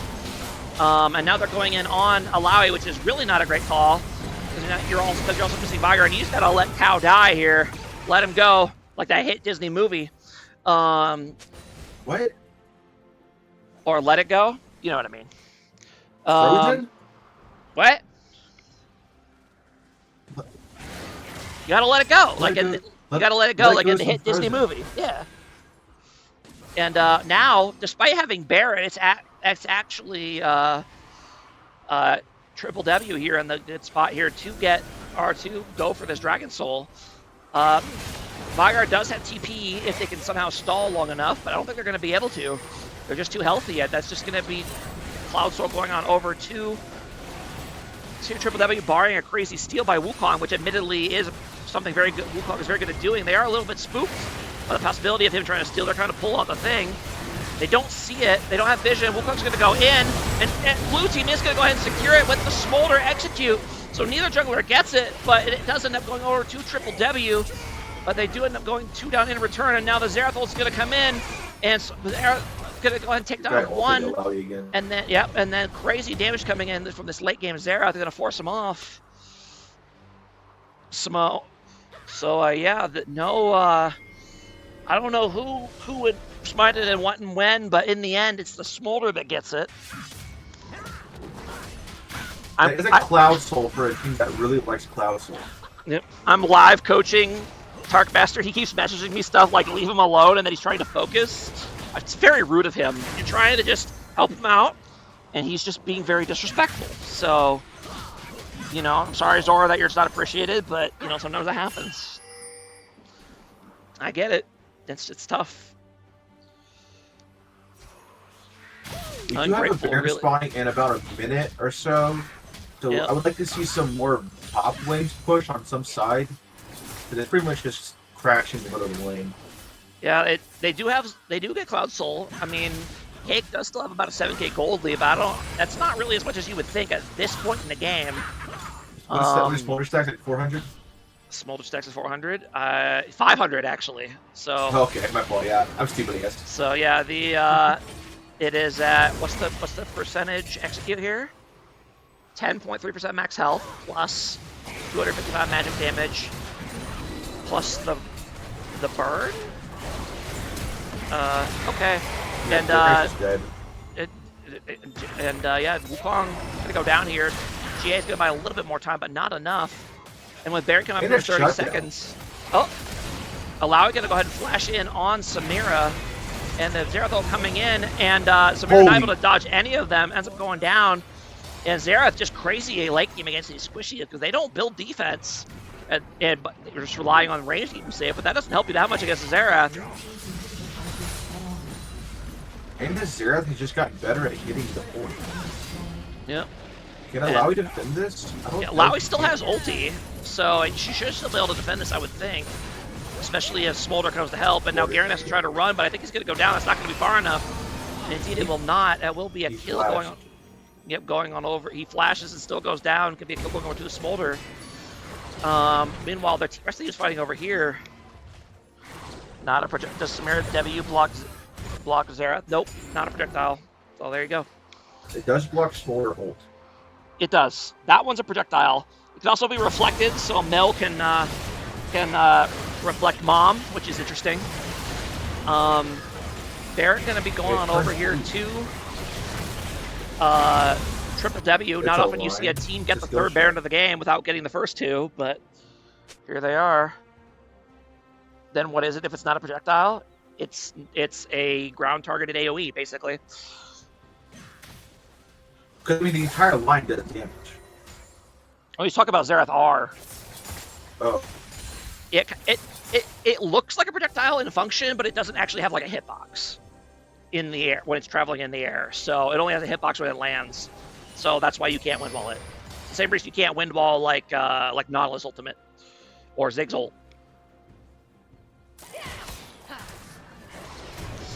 So now you know.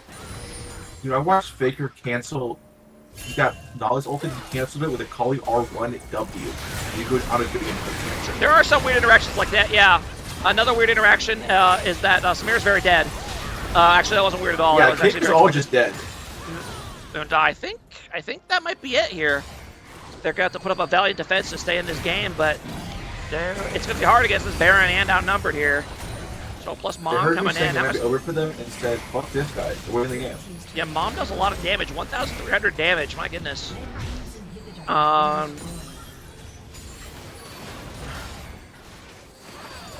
Okay, I guess it's not over yet. Although Zerath is going to TP in here, maybe they want to try to end. And Smolder full build plus GA, so even if you kill him once, you're going to have to kill him twice. And when it comes down to, do you really want to fight this team on Elder? Just try to get the end. Yeah, you have to do something here.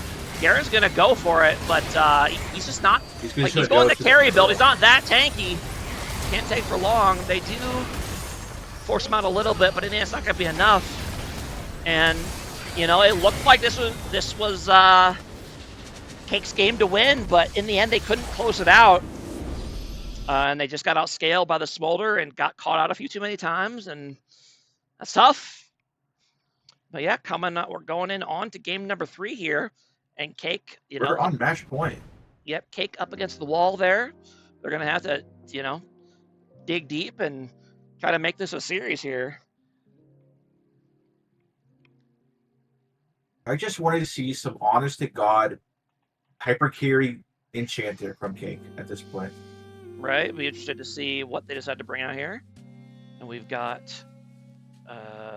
they are keeping the size, which is convenient for me.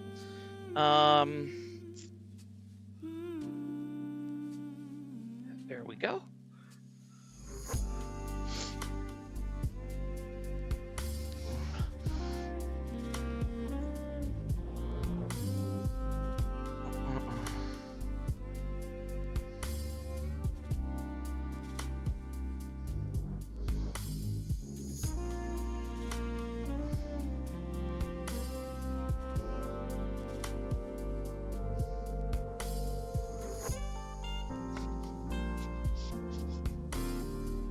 Apparently, Team Cake actually scrimmed against Team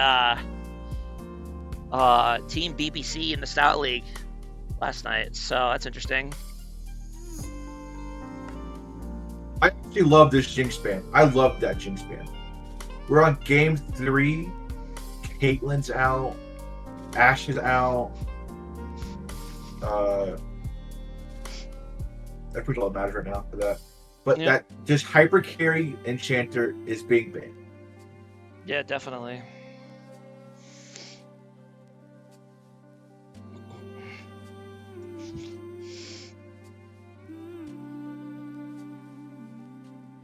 Aphelios is still up for that, but I don't know if they play Aphelios.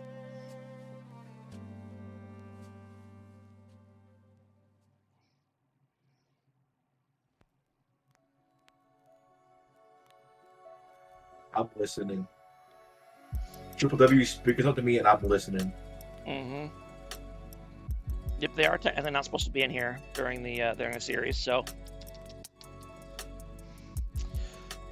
and it's gonna be first pick Nocturne here for Triple W. Okay, and then instant Ezreal lock in here for Cake. Man, betting your season on Ezreal is a bold move. But Kite is a very good ADC for Cake, so I have seen him play before. He seems competent on it, so.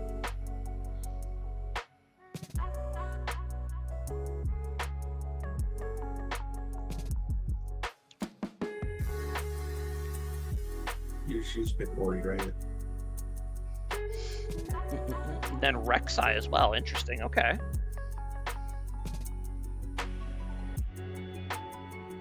Just what Karma Ori? You can't let them ban Ori. Yeah, they I guess they might ban it here in round 2, but Triple W could just pay it here. So.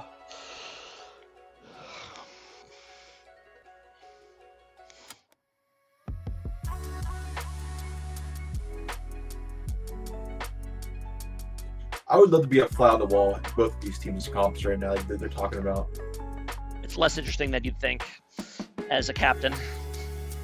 It's usually just like, ooh, good job, guys. Let's pick a good comp for game 3. If you're Triple W, and Cake's like, well, that fucking sucks. Let's pick a good comp for game 3. Hope for the best. So I more so meant like what they're like the reason they picked. It could just be, fuck, I don't know what else to play. Pick Ezreal. But it could be that. Ezreal Braum. Okay. A clipping. Yeah, interesting. I mean, it is a Zesty Queso pick. So. He still has Gragas, though. That's true. He does still have Gragus. We haven't seen him play Gragas. Nope, they banned the Orianna. No, they banned the Ori because of the knock interaction, which is what I assumed they would do. But I think that just makes Gragas better.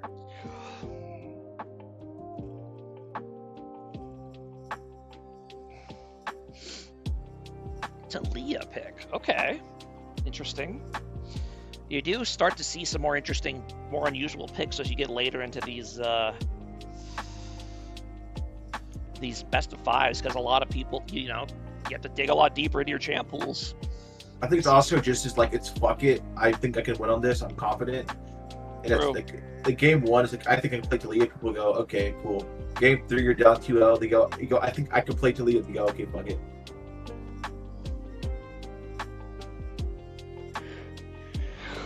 True. Twisted Fate. Now, Twisted Fate.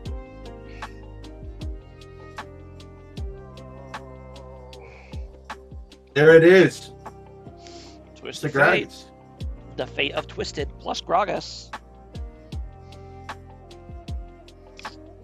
Now, unironically, for Triple W, this game it loses or wins by this Parma's hand.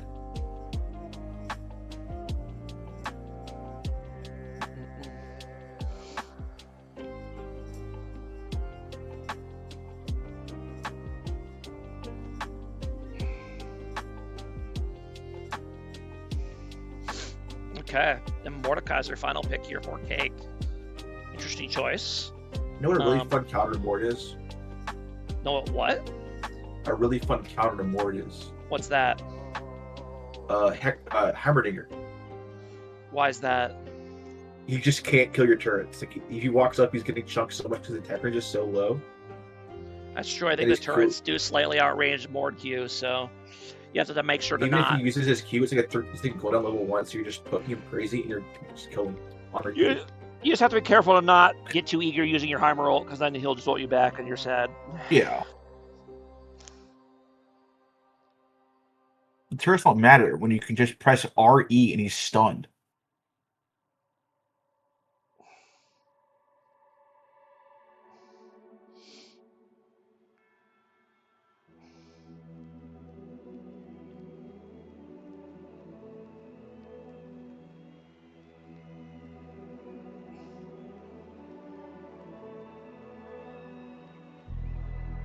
Okay, then run. You can run. You shouldn't have movement speed. That's like a 58% rate against Mordekaiser. Who does?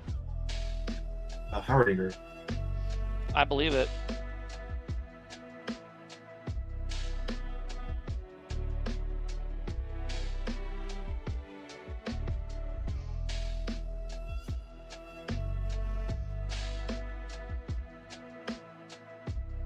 Also, you're playing Hammerdinger right. You have Q stacks ready to place. Yes. So you RE, W, Q, and auto. By the way, you're not going to kill him, but you will chunk him. Yep.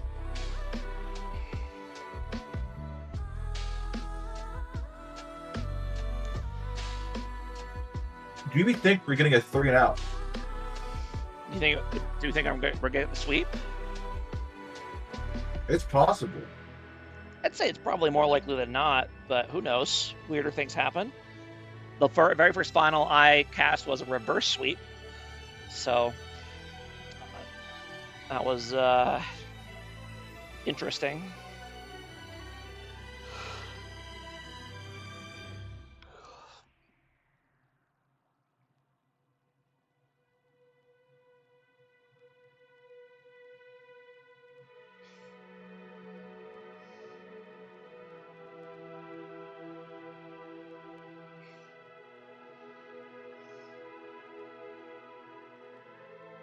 Dude, this spectator delay waiting sucks.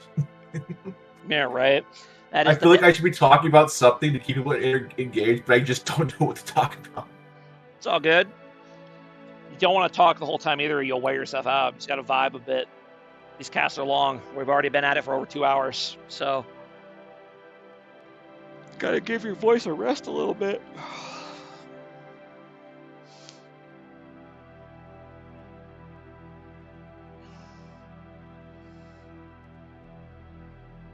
I'm a fucking moron. Hold on.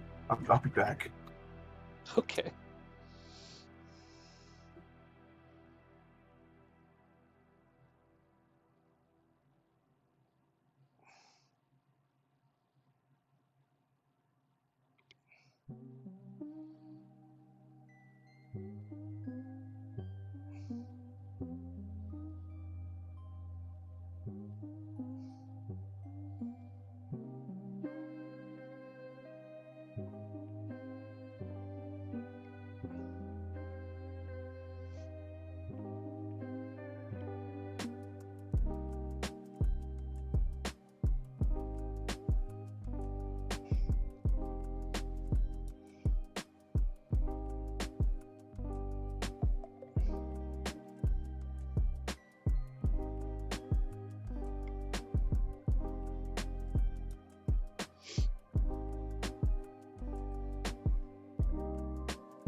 I set the oven to preheat before the cast started, and I completely forgot. So I've had my oven at 400 degrees for the past 2 hours.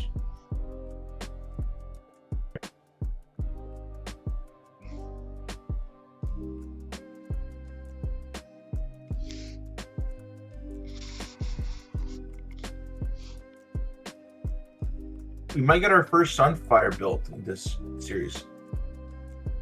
That is true. Wait, by who? Rek'Sai? Yeah, maybe, I don't know. I just saw it get posted in the chat. Ah.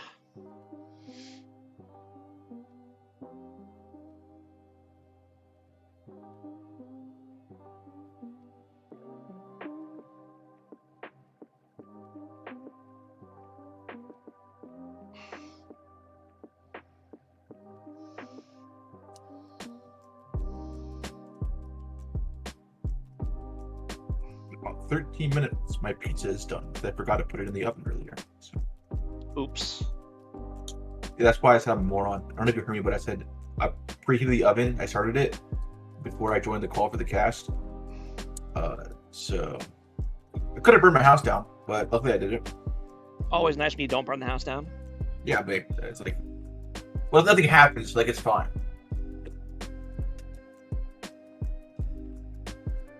I will say it hasn't felt like 2 hours for me.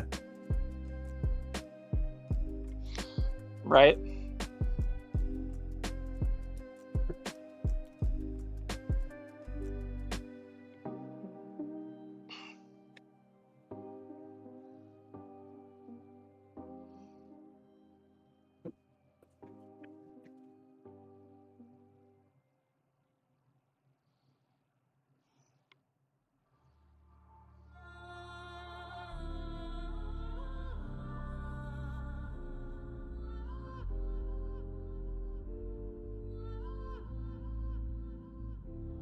gonna check the basketball game score. It's 30-39, 31-39. OKC is in the lead currently. Darn. 9.5 minutes till halftime. OKC haters in shambles.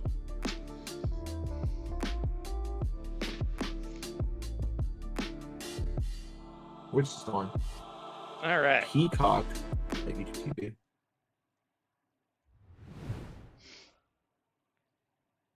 All right, into game number 3. Rehe, you want to make some scrims this week? You fuckers in your scrims. Yeah, BBC and IQ should scrim before their semifinals match next week. I think IQ should scrim triple W. There you go. See if they can handle it.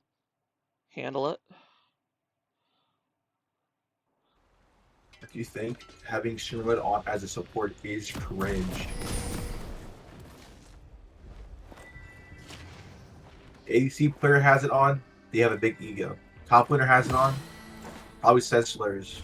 Support has it on, might be wanted by Interpol. If jungler has it on, it's because they're a greatest player. FF the game. No, FF the game. If you have a jungler on your team and it's a Rengar or a Graves and they have streamer mode on, fucking run. Like, they're gonna be the most toxic piece of shit in existence. And it's funny how predictable that is in solo queue.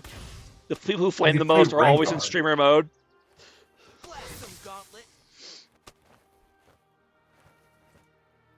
We get the emoticon meta in the all chat. This is actually, I haven't seen this in a while. Hell yeah.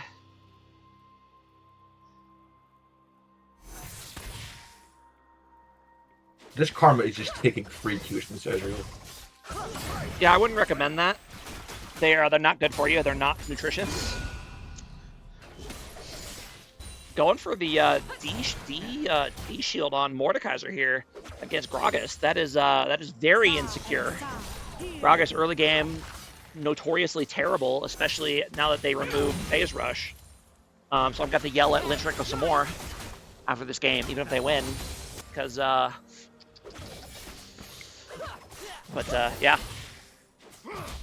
Anyways, I probably should pay attention to the actual game. Both junglers starting topside and clearing towards bot, so they're just gonna leave top alone by the looks of things, unless they do a weird level 3 gank for some reason. Really good movement by the Simmer there to not get hit by the Q.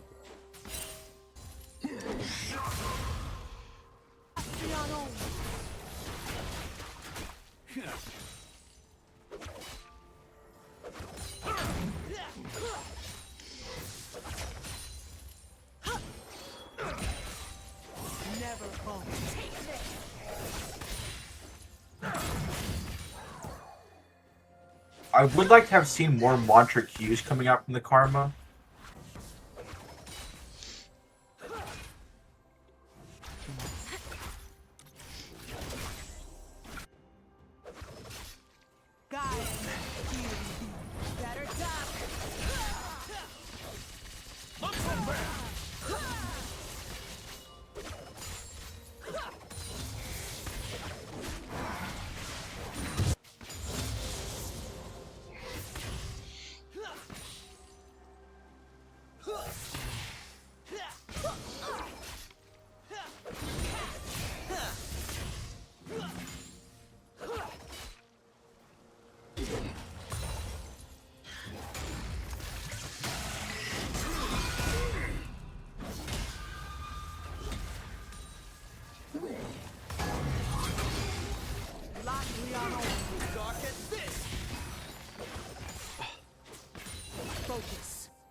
Junglers are having a fight in bot Tribush.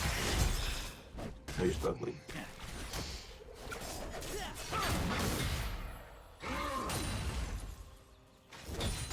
I'm sure she'll back and buy Cole.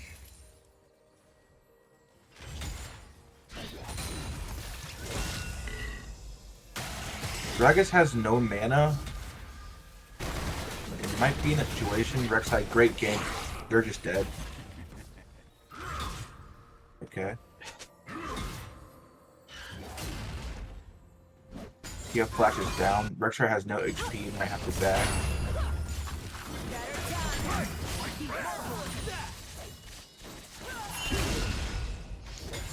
Lynch Draco holding him here top lane, but now Nocturne is here. Oh, goes for the flash.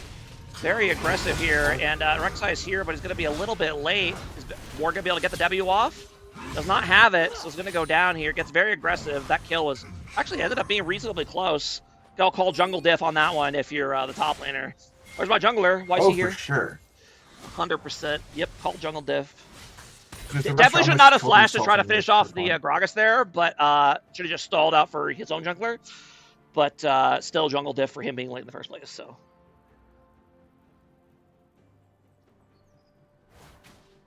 And I expect the coal buy from the Sivri here. And it's not. Caulfield's Warhammer. GG. Wait, what's on going on about Warhammer? Oh, Caulfield's Warhammer. Okay. Yeah, and I think Caulfield's Warhammer is one of the worst items to brush. Because, like, you're paying 350 gold for 10 ability haste. That's all you're getting. Just buy another longsword. Buy boots. Buy anything else.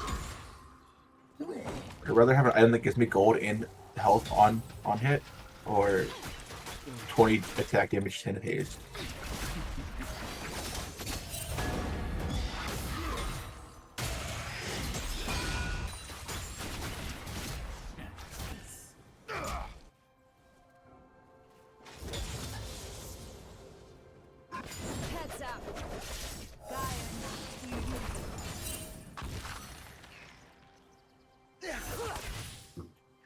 Even though this game hasn't really killed, it feels a lot slower than the last two.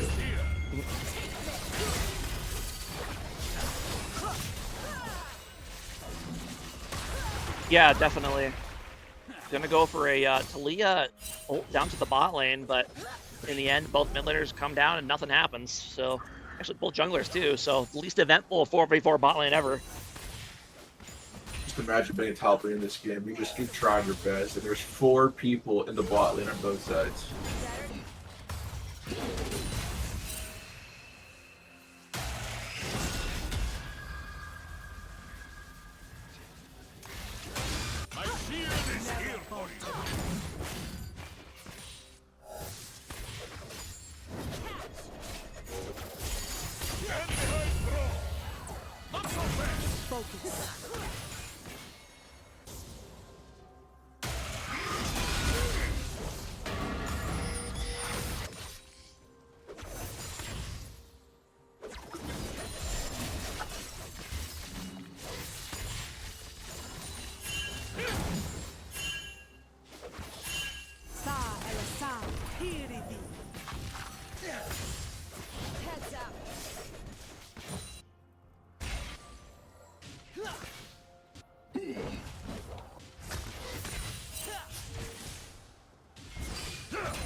We're going to go for another ganker in the top lane. Mordekaiser's going to pop ulti, and Gragas does not actually have enough mana to ulti the Mordekaiser away. So he's going to go ahead and die in the Death Realm, and now the jungler shows up on time this time. And they're playing Ring Around the Rosie here. Going to go ahead and Nocturne ult the Mordekaiser to get away from the Rek'Sai, which is smart. And is that going to be enough damage to kill the Mordekaiser? It will, but they will get the return kill with the Rek'Sai. I think that's just the worst situation to be in. You have to trade so much mana to keep yourself alive in this lane.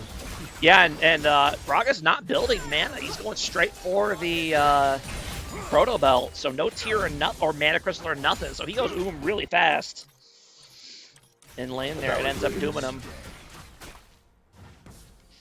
I haven't played a mage in so long. I don't know what the fuck their items look like when you build them. True. Remember when Leandre's was a lost chapter item and the best mage item in the game during Mythics. During Mythics, yeah. I enjoyed that version, although I do kind of... It was really fun to play Annie. I kind of missed the version of Loriandres that had Magic Pen on it. That was a long time ago now, though. I started playing season 12. I see. Yeah. So you, let's just put it this way: you don't realize just how weird and bad and jank League items used to be. Like I played with Divine Sunder. I think I saw some evil shit. No. You need to understand. The problem with Divine Sunderer was that it was too good, and it synergized to all of the parts of it synergized too well. So it was a really overpowered item. What I'm talking about, craziest stats ever. No, what I'm talking about is that old school League items from like the first 4 or 5 years of the game, and then even up until like the Mythic rework, they just had really bizarre stat lines that didn't fit and didn't make sense. And the reason that early game champs back then fell off so hard is because their items were just terrible. Like, UBC Renekton building fucking Sunfire Cape because there were just no, Juggernaut items just did not exist back then. And you had ADCs rushing fucking Bloodthirster. Like, it was like... Like, go look at, like, the items that people, like, built. Like, if you go, like, an old League video from, like, Season 3, you'll be aghast at how bad the itemization was back then compared to now. Especially during the Mythic era. One item I really miss from the era is Anathemas. Anathemas? True. I do miss Anathemas, but I get why they removed it, but I do miss it. Anathemas was one of my favorite items. That was a that was a wild play there by the flash gold card when you're already in range to throw a gold card. That is I also miss Aegis. I miss the Aegis. Aegis item was so fun. The Aegis item? Yeah, the armor MR shield show the oh, Aegis Gargoyle Stoneplate. Yeah. No, it was the component. Oh yeah. The little golden shield thingy. Yeah. It built into every tank item, even for supports. It was awesome. And then they removed it and then gave tank supports the worst item they ever put in the game. In my opinion, Lifeful Pendant. Yep. Yeah, no. Lifeful Pendant is so fucking bad. Yeah, they have done pretty much every champion class has items that feel reasonably well to build. But back in the early days, like none of them did. ADCs would max out at 45% crit. There was like 80 assassin items, 2 magic pen items. That was a good flash. Good flash from Mordekaiser. Yeah, very good flash by Mordekaiser. For sure. Support items didn't really exist. Even Shroud. Even Shroud? Which one is that one? It was whenever you CC'd, they took extra damage. It was really good for like oh yeah. That was like the precursor to like Pikes would build that one. I remember it. Yep, Even Shroud. It was really good, even on like top laners, like Ramos would build it because he would Q.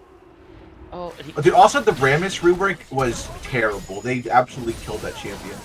True. I think he's actually pretty good now after they buffed him, but for a while, yeah, he was really sad. I mean, even he's like fine. They completely ruined his identity to make a champion that didn't get any better or any more players. Yep. And we're doing complete late in the cast commentary now. We're not even like giving a fuck about the actual game. We're just ranting about random nonsense. Nothing's happening. We get excited about cool team fights, and they're like just poking in lane. Holy shit! Karma Marchacute. No, I know. It's just funny because I've cast enough games to notice that pattern. Where like the longer the cast goes, the less they talk about the actual game. They're just ranting about random nonsense that doesn't matter. I just find that very funny.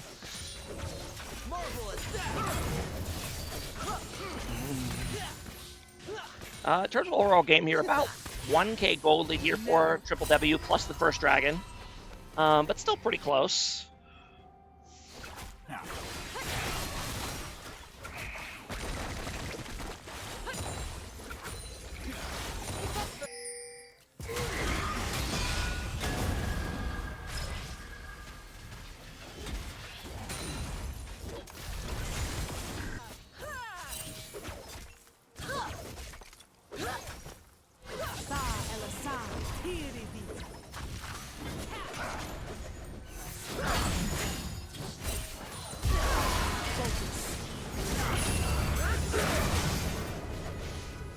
Noctu's going to ulti in. Does a bit of a late jump in. Kind of jukes and baits him out a little bit. And Fear's going to land on Braum. Is that going to be enough to get the kill? It is. Okay, they kind of baited the bot lane forward a little bit by not ulting in right away. So smart play there by Mercenary Wolf.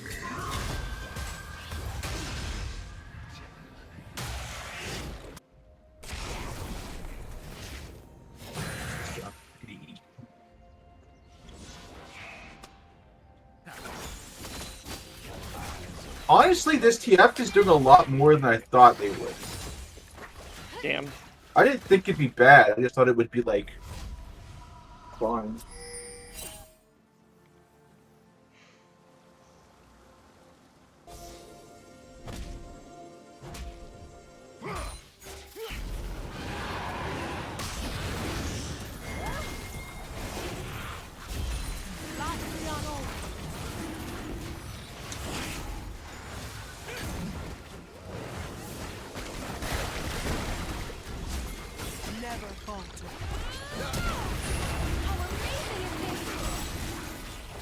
Flash.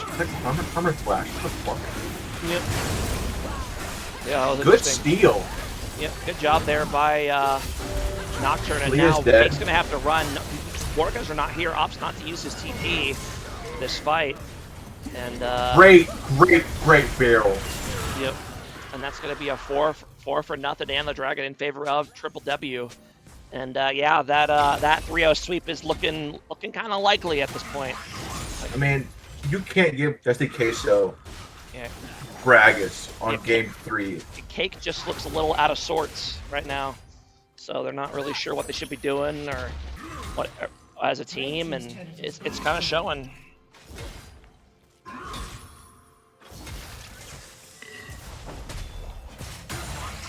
This is also, I think the match MVP is Mercenary Wolf.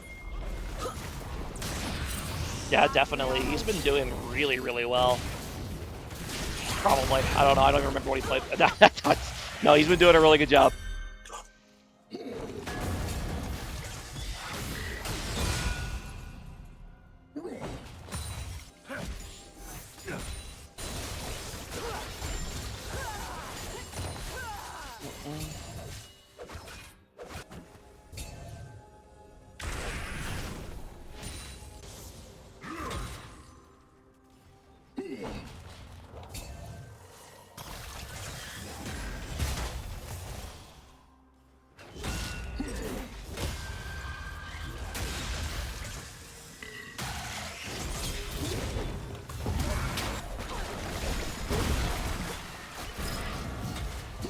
And then going to be another gank here in the top lane, but Mordekaiser going to ult Gragas to take him down. And does he have the juice to finish Nocturne as well?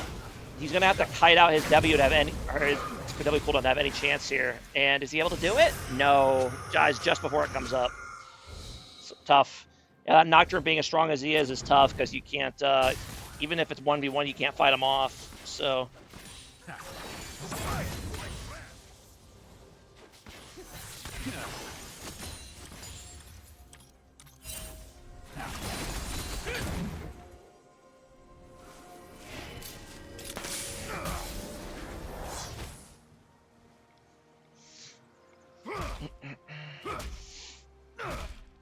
I haven't looked at chat in a while. What are they up to? It's Zor. Just, I have taken a solemn vow to never cuss and to never hear a cuss. Classic bias casters, assuming a sweep. Zor, shut the fuck up. That's what I think of your dope cussing rule. Hell yeah. Is he? He did coach me in the preseason. Okay. Did it work? It helped. Okay, that's good. Yeah, Zor's pretty good at the game, I guess. You know, he does all right. Plus, he single-handedly funded Beer League this season, so very helpful, very thankful to him He for also that. suspiciously always send me gaming fights during my match times. Mm-hmm. Yep. He like sent me an Aaron Mayhem invite, and I'm like in the custom game lobby. That's okay. People constantly invite me to stuff while I'm casting games, so it's just kind of expected. Gonna go That ahead and Gragas is huge. Yep, dying to the Gragas Ignite there. Jinjo donated a lot, did he? Thank you, Muffin God. Yes, good job, Muffin Man.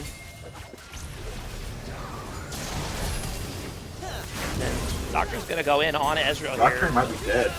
Nah, he's fine. Just walk back out of the tower. Red team's turret has been destroyed.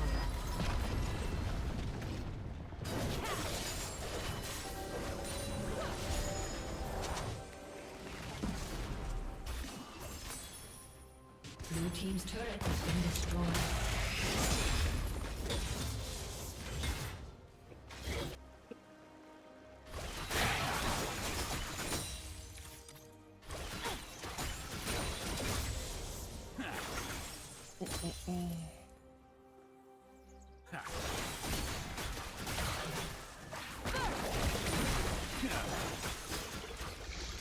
And Talia out a little bit deep here, but is being covered by Brahms, so.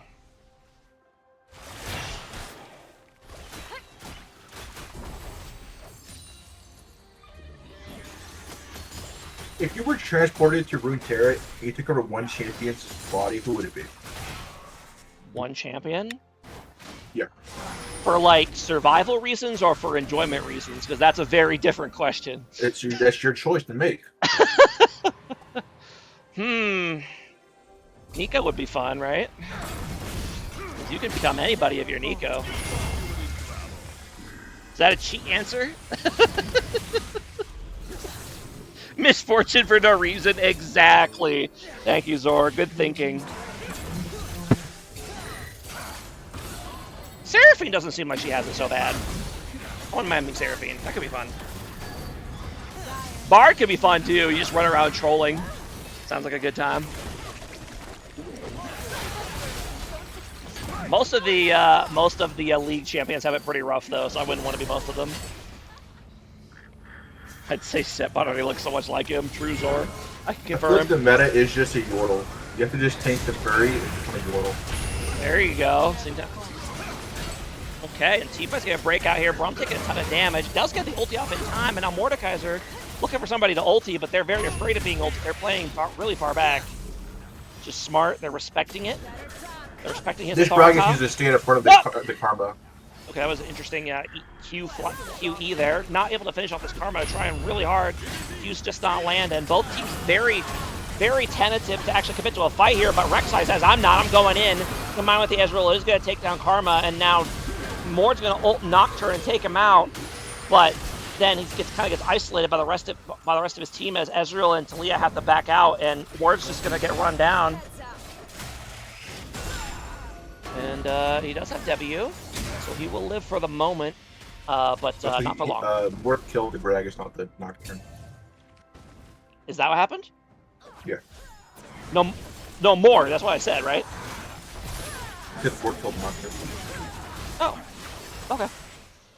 Oh boy. Oh shit, here we go again. Another Fnatic pause. Yep.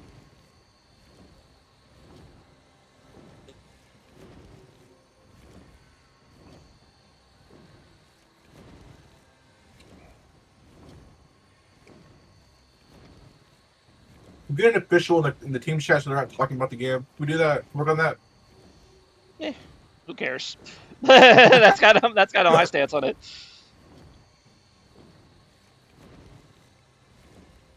I'm just trying to fill the void.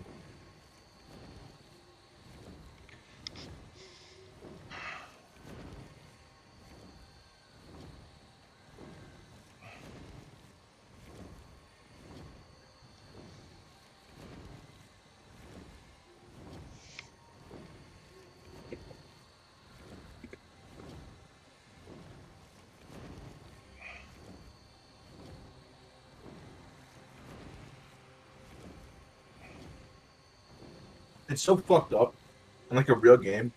I think it's like either 5 or 15 minutes. During a pause, you just can't speak. After that, you can talk, but not about the game. And like at 30 minutes, you can talk about the game. True. It's so fucking stupid.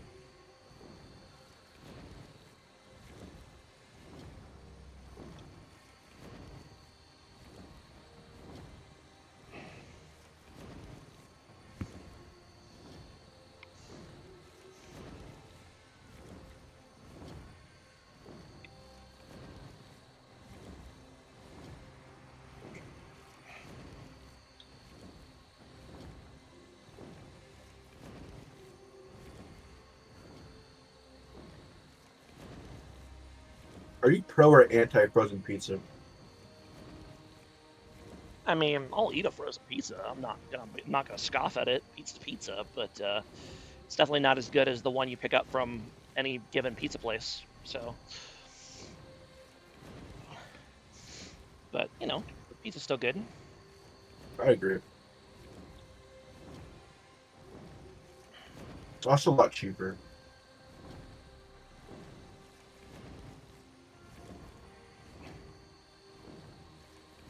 So about those gas prices, they're crazy, right? Yeah, pretty high for sure. Yeah, I totally. don't own a car, so I don't know. Mm. They're using this tactical pause to calm down and think about the game. Unironically, something that league teams should probably do, or beer league teams should probably do once in a while, is like just calm down, just pause, talk for a couple minutes, go over what your goal is I'm, as a team are, and just say, okay, like, all right. but that's against the rules. Is it? It's not against the beer league rules. It's against LCS rules to talk about the game during pauses, but in beer league it isn't, as far as I know. I'm pretty sure it's Plus, against it's the rules. even if it was a rule, it's totally There's unenforceable. no So enforceability. You're all right, but yeah, like we've talked about the game during pauses, like not like we're pausing to talk about the game, but there's been pauses, and it was like, oh, we'll talk a little bit about the game during the pauses because you got to do something during that time. yeah. There's this guy. He seems like Richie or something. He's a commissioner. Yeah, you're gone. When I was playing my elimination game of Light League, Mm-hmm. Richie came in my chat and was like, "These are all the reasons they lose bans." Right. Because they had a it was the funniest shit ever. Like I was like, actually, it's two bans because is it less than 24-hour notice of the sub.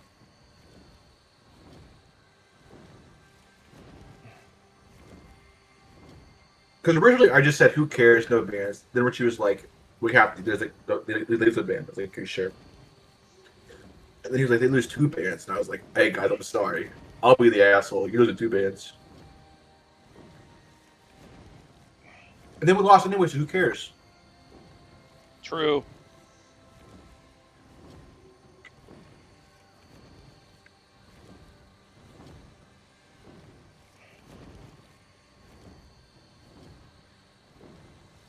To be fair, in the beer league rules, it literally says we can't enforce half this shit. Just try to be like a decent person. I mean, at a certain point, yeah. I mean, it's a recreational league, right?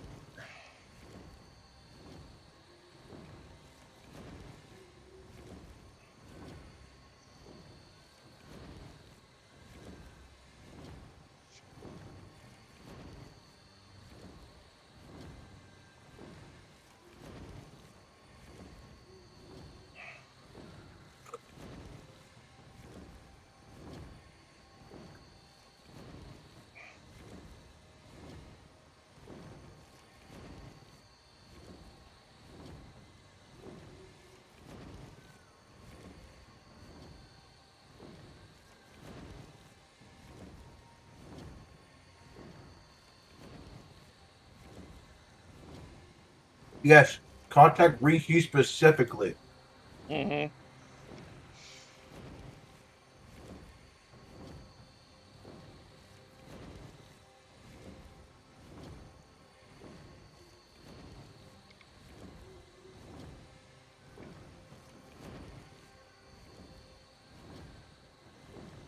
The next season's what, in like June, July? We're not 100% sure yet. We don't always have a Just like sign summers. up. We don't always have a summer season either.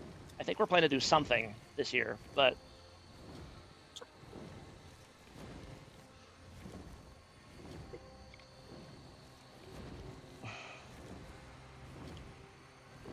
I'm gonna try to poach Jesse Queso.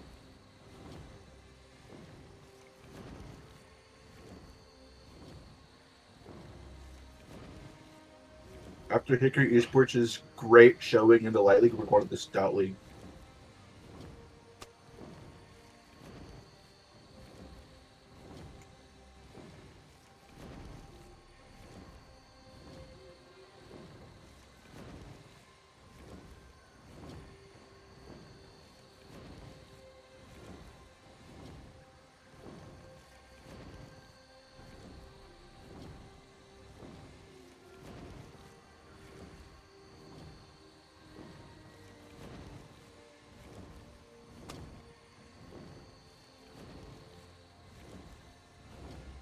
How the fuck is this team winning?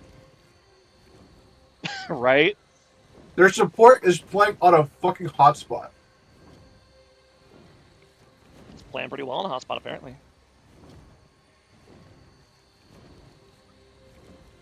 The game for Yumi is going to be crazy.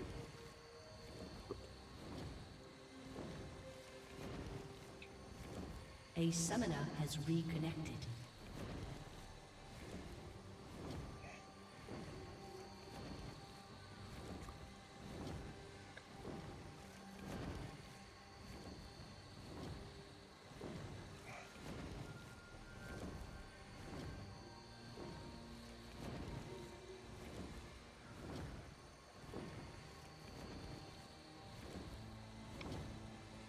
What is your take on fixed match days? Give Uh, back. my take on fixed match days is that I am tentatively in favor of them because scheduling is the worst part of Beer League every season, and I think that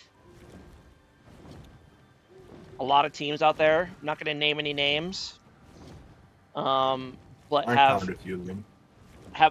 Some teams out there have really unrealistic expectations about expecting other teams to schedule around their low availability, and I think that fixed match days would help with that to a significant degree. Because with the current system, the team with less availability has more leverage in scheduling every time. And that is insanely frustrating if you are consistently on the opposite side of that, because your team is all ready to go on like 4 different days, but their team's only good to go on one day, and lo and behold, the one day they can play, you're missing a guy, so you play that day. So you're basically being penalized for them having bad availability, you know? That's what happened to me in my final game. Yep. So my biggest thing is people that fill it out and they're unavailable. Come and then match day, you're expecting a sub, and then they show there's no that, sub. That too, yeah. That shit should not be allowed. That should not be allowed. Yeah, that too. Especially if it's like you only agree to that day because like, oh, we'll both have one sub. That's what we did. Yep. So, and I don't think teams are trying to be like malicious by doing that. They think they can't make it, and then they find a way to make it work, and they show up, and it's like, well, our guy legitimately can't make it, and now we're playing at a disadvantage based on because we agreed to a time based on inaccurate information, you know. So.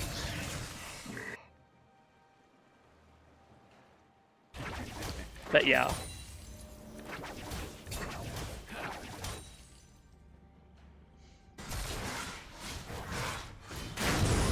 Also, my last game in the Light League, we were given about 12-hour notice to play. Tough. Yeah, that happens sometimes as well. And it wasn't purposefully phrased like this, but it did feel like, hey, this is my best available time. Can you be a homie? Give us this day. It's like, I don't fucking care. Sure. Yeah, I don't want to accuse anyone of like trying to manipulate the schedule to like or manipulate like listed times on the schedule to like get better matchups, but there are times where it's like really, you know, and there's also times where I wish that teams that have really bad availability would just like get real subs. Just agree to sub one of the days where they're missing someone instead of like insisting on whatever's best for their team, even if it hurts the other team that has like way better availability, you know? I wish people would just be more reasonable about that, you know? Yeah, if we went like to fixed matches, I probably wouldn't play the game anymore. That's just my schedule changes every week. But yeah. I do think it's better overall. Yeah. I don't know. Obviously, the biggest downside of fixed league days is that if you're just not available on that day for that season, you don't get to play. But if you're consistently not available on a single day of the week, every single week, then I already don't like you. So. Well, so what? How my schedule works is I work Monday, Tuesday, I'm off. Wednesday, Thursday, I work Friday, Saturday, Sunday. Next week I'm off every day but Wednesday, Thursday. I see. Yeah. And I mean, I work 8 a.m. to 8 p.m. and every 4 weeks I go to 8 p.m. to 8 a.m. Yeah. So it's just, I did the whole season. I missed one game. I do think also one advantage of having a fixed schedule day that everyone knows ahead of time is that people can like plan around that, right? Like you go, oh yeah, the games are gonna be at 7 p.m. Central Time on Sunday, and it's going to be like that the whole season. So you can like structure your life around that, knowing when it's going to be, and then you can decide whether or not you even want to play based off that knowledge, right? Whereas the current system, you're playing at different fucking times every week, and you can't plan ahead at all. We have like 7 matches at 7 p.m. on a Wednesday. Yeah. Now, all I will say though, a downside of that system is that obviously you can only live cast one game at a time. Some people have consistent work schedule. Yeah, they do. But like, get a consistent work schedule that works with Beer League. That's all I'm saying. You know, like there's also, I mean, like, because it's the schedules, like office shit. Like, yeah, that's not the average job market. yeah. I know there's some people in Beer League that like they're never available to play on weekends, and I'm like, maybe you just shouldn't be playing in Beer League then, you know? Because like that's like we had something like that. My agency was only available after 8 p.m. on the weekends, but we were available. We could play after work every single week. Yeah, I think it would be.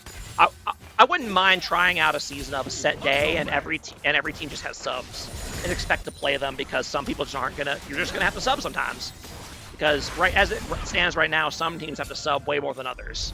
Like IQ hasn't had to sub once the entire season. My team has had to sub 5 times in 11 weeks. So that's fucked. Yeah, it's just. I had a sub one time because I was a stupid moron and said yes to a schedule that was bad for my team. Yeah. And I wouldn't mind having like 2 match days, right? Where you go, you know, maybe Wednesday or Sunday, and you go with whatever one works better. You know, it doesn't have to necessarily be one day. But I don't like the, just stop by I don't like the current system where we go by default, we go with the day with the most people available, because that leaves it open to bad incentives. And sorry, we're not really talking about the game here. It's very much a triple W stomp. It's just a sweep. What do you think the minimum amount of availability a player should have to have? I mean, that's 4 days a week. That's the crux of the question, right? Like, if you're consistently available, if you can't be available more than half the week, you shouldn't be playing. Flat out. I mean, I think it depends on what days it is too. If you're available every Saturday and Sunday, I think that's fine, even if you're not available during the weekdays at all, because that will hit enough games that I think that's fine. Yeah, but that's just saying you can't, like, if you ever play with that team, tough shit if you have to go on Saturday and Sunday. Yeah. Yeah, if the game, like, if you're available every Saturday and Sunday, but it's just not possible that week, then you just miss it. You know, that's just, I don't know, I think that's just something you'd have to players just have to figure out themselves. So. Actually, I think I'm fucked for this question, because I have never worked a job that I have the weekends off. Yeah, I mean, like I said, it doesn't have to be the weekends. Like right now we have league days for Wednesdays and Sundays. I wouldn't mind a system where you go for whichever day, which of those 2 days works better at, I don't know, 7 Central or something. I think that would be fine. But like, it doesn't have to be one total day. I think like 2 days would be fine. So I just don't like the current system where we have to do all this negotiating, and there's, I could play them, but I don't want to. Yeah, halfway through this season, I just started saying, what's the best time for you? I don't care. Yeah. And it felt bad. I was like, I don't want to play after a 12-hour shift at a fucking factory, but I guess I will. Yeah. No, I get you. That's unfortunate. It's just, I just know that scheduling is just a huge pain point for captains every season, so. Also, getting those people to fill the fucking form out. Also that, oh my yes. Fucking God. Yep. It will be Sunday before the next week, and you're adding the other team. Like, please fill this out. Mm-hmm. Yep.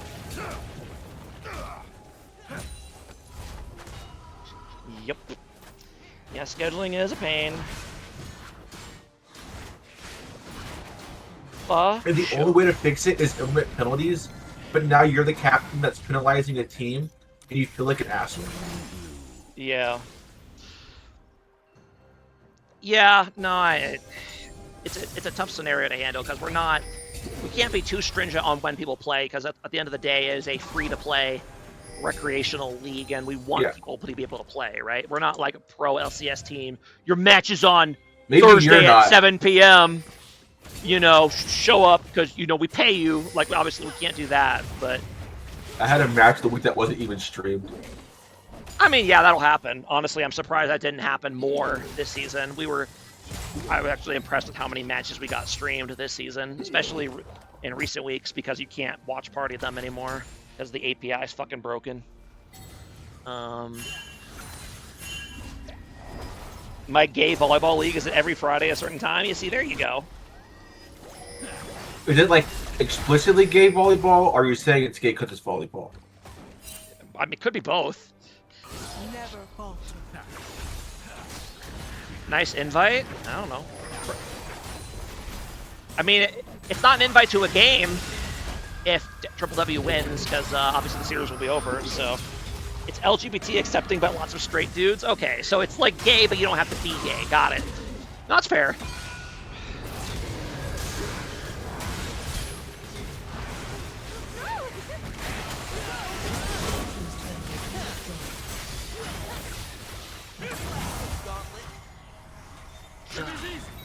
And yeah, sorry we're not really talking about the game much, but there's really not a lot to talk about. This has been by far the least competitive of the 3 games so far. I mean, that was good for Cake, but like, does it matter? It doesn't. That's what I mean. Yeah, like I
really think you can kill this BLL.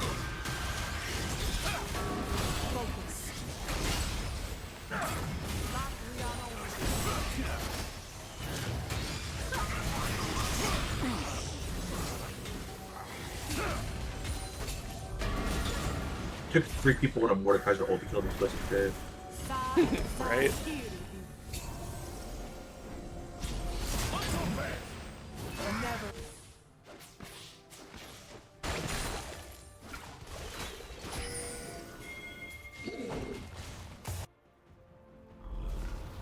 Heads up.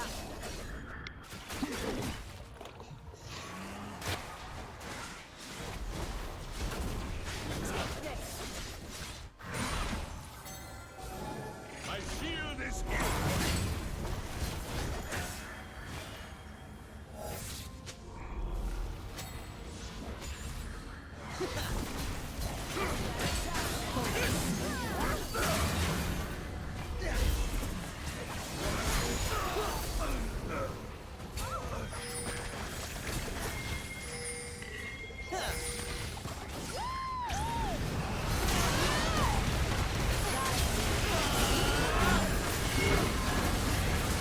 It's a good poke with the ult. Yeah.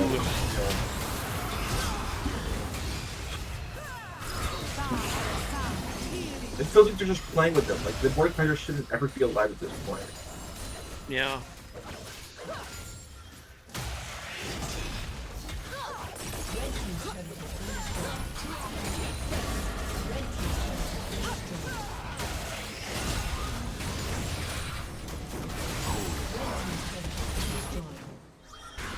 That's it.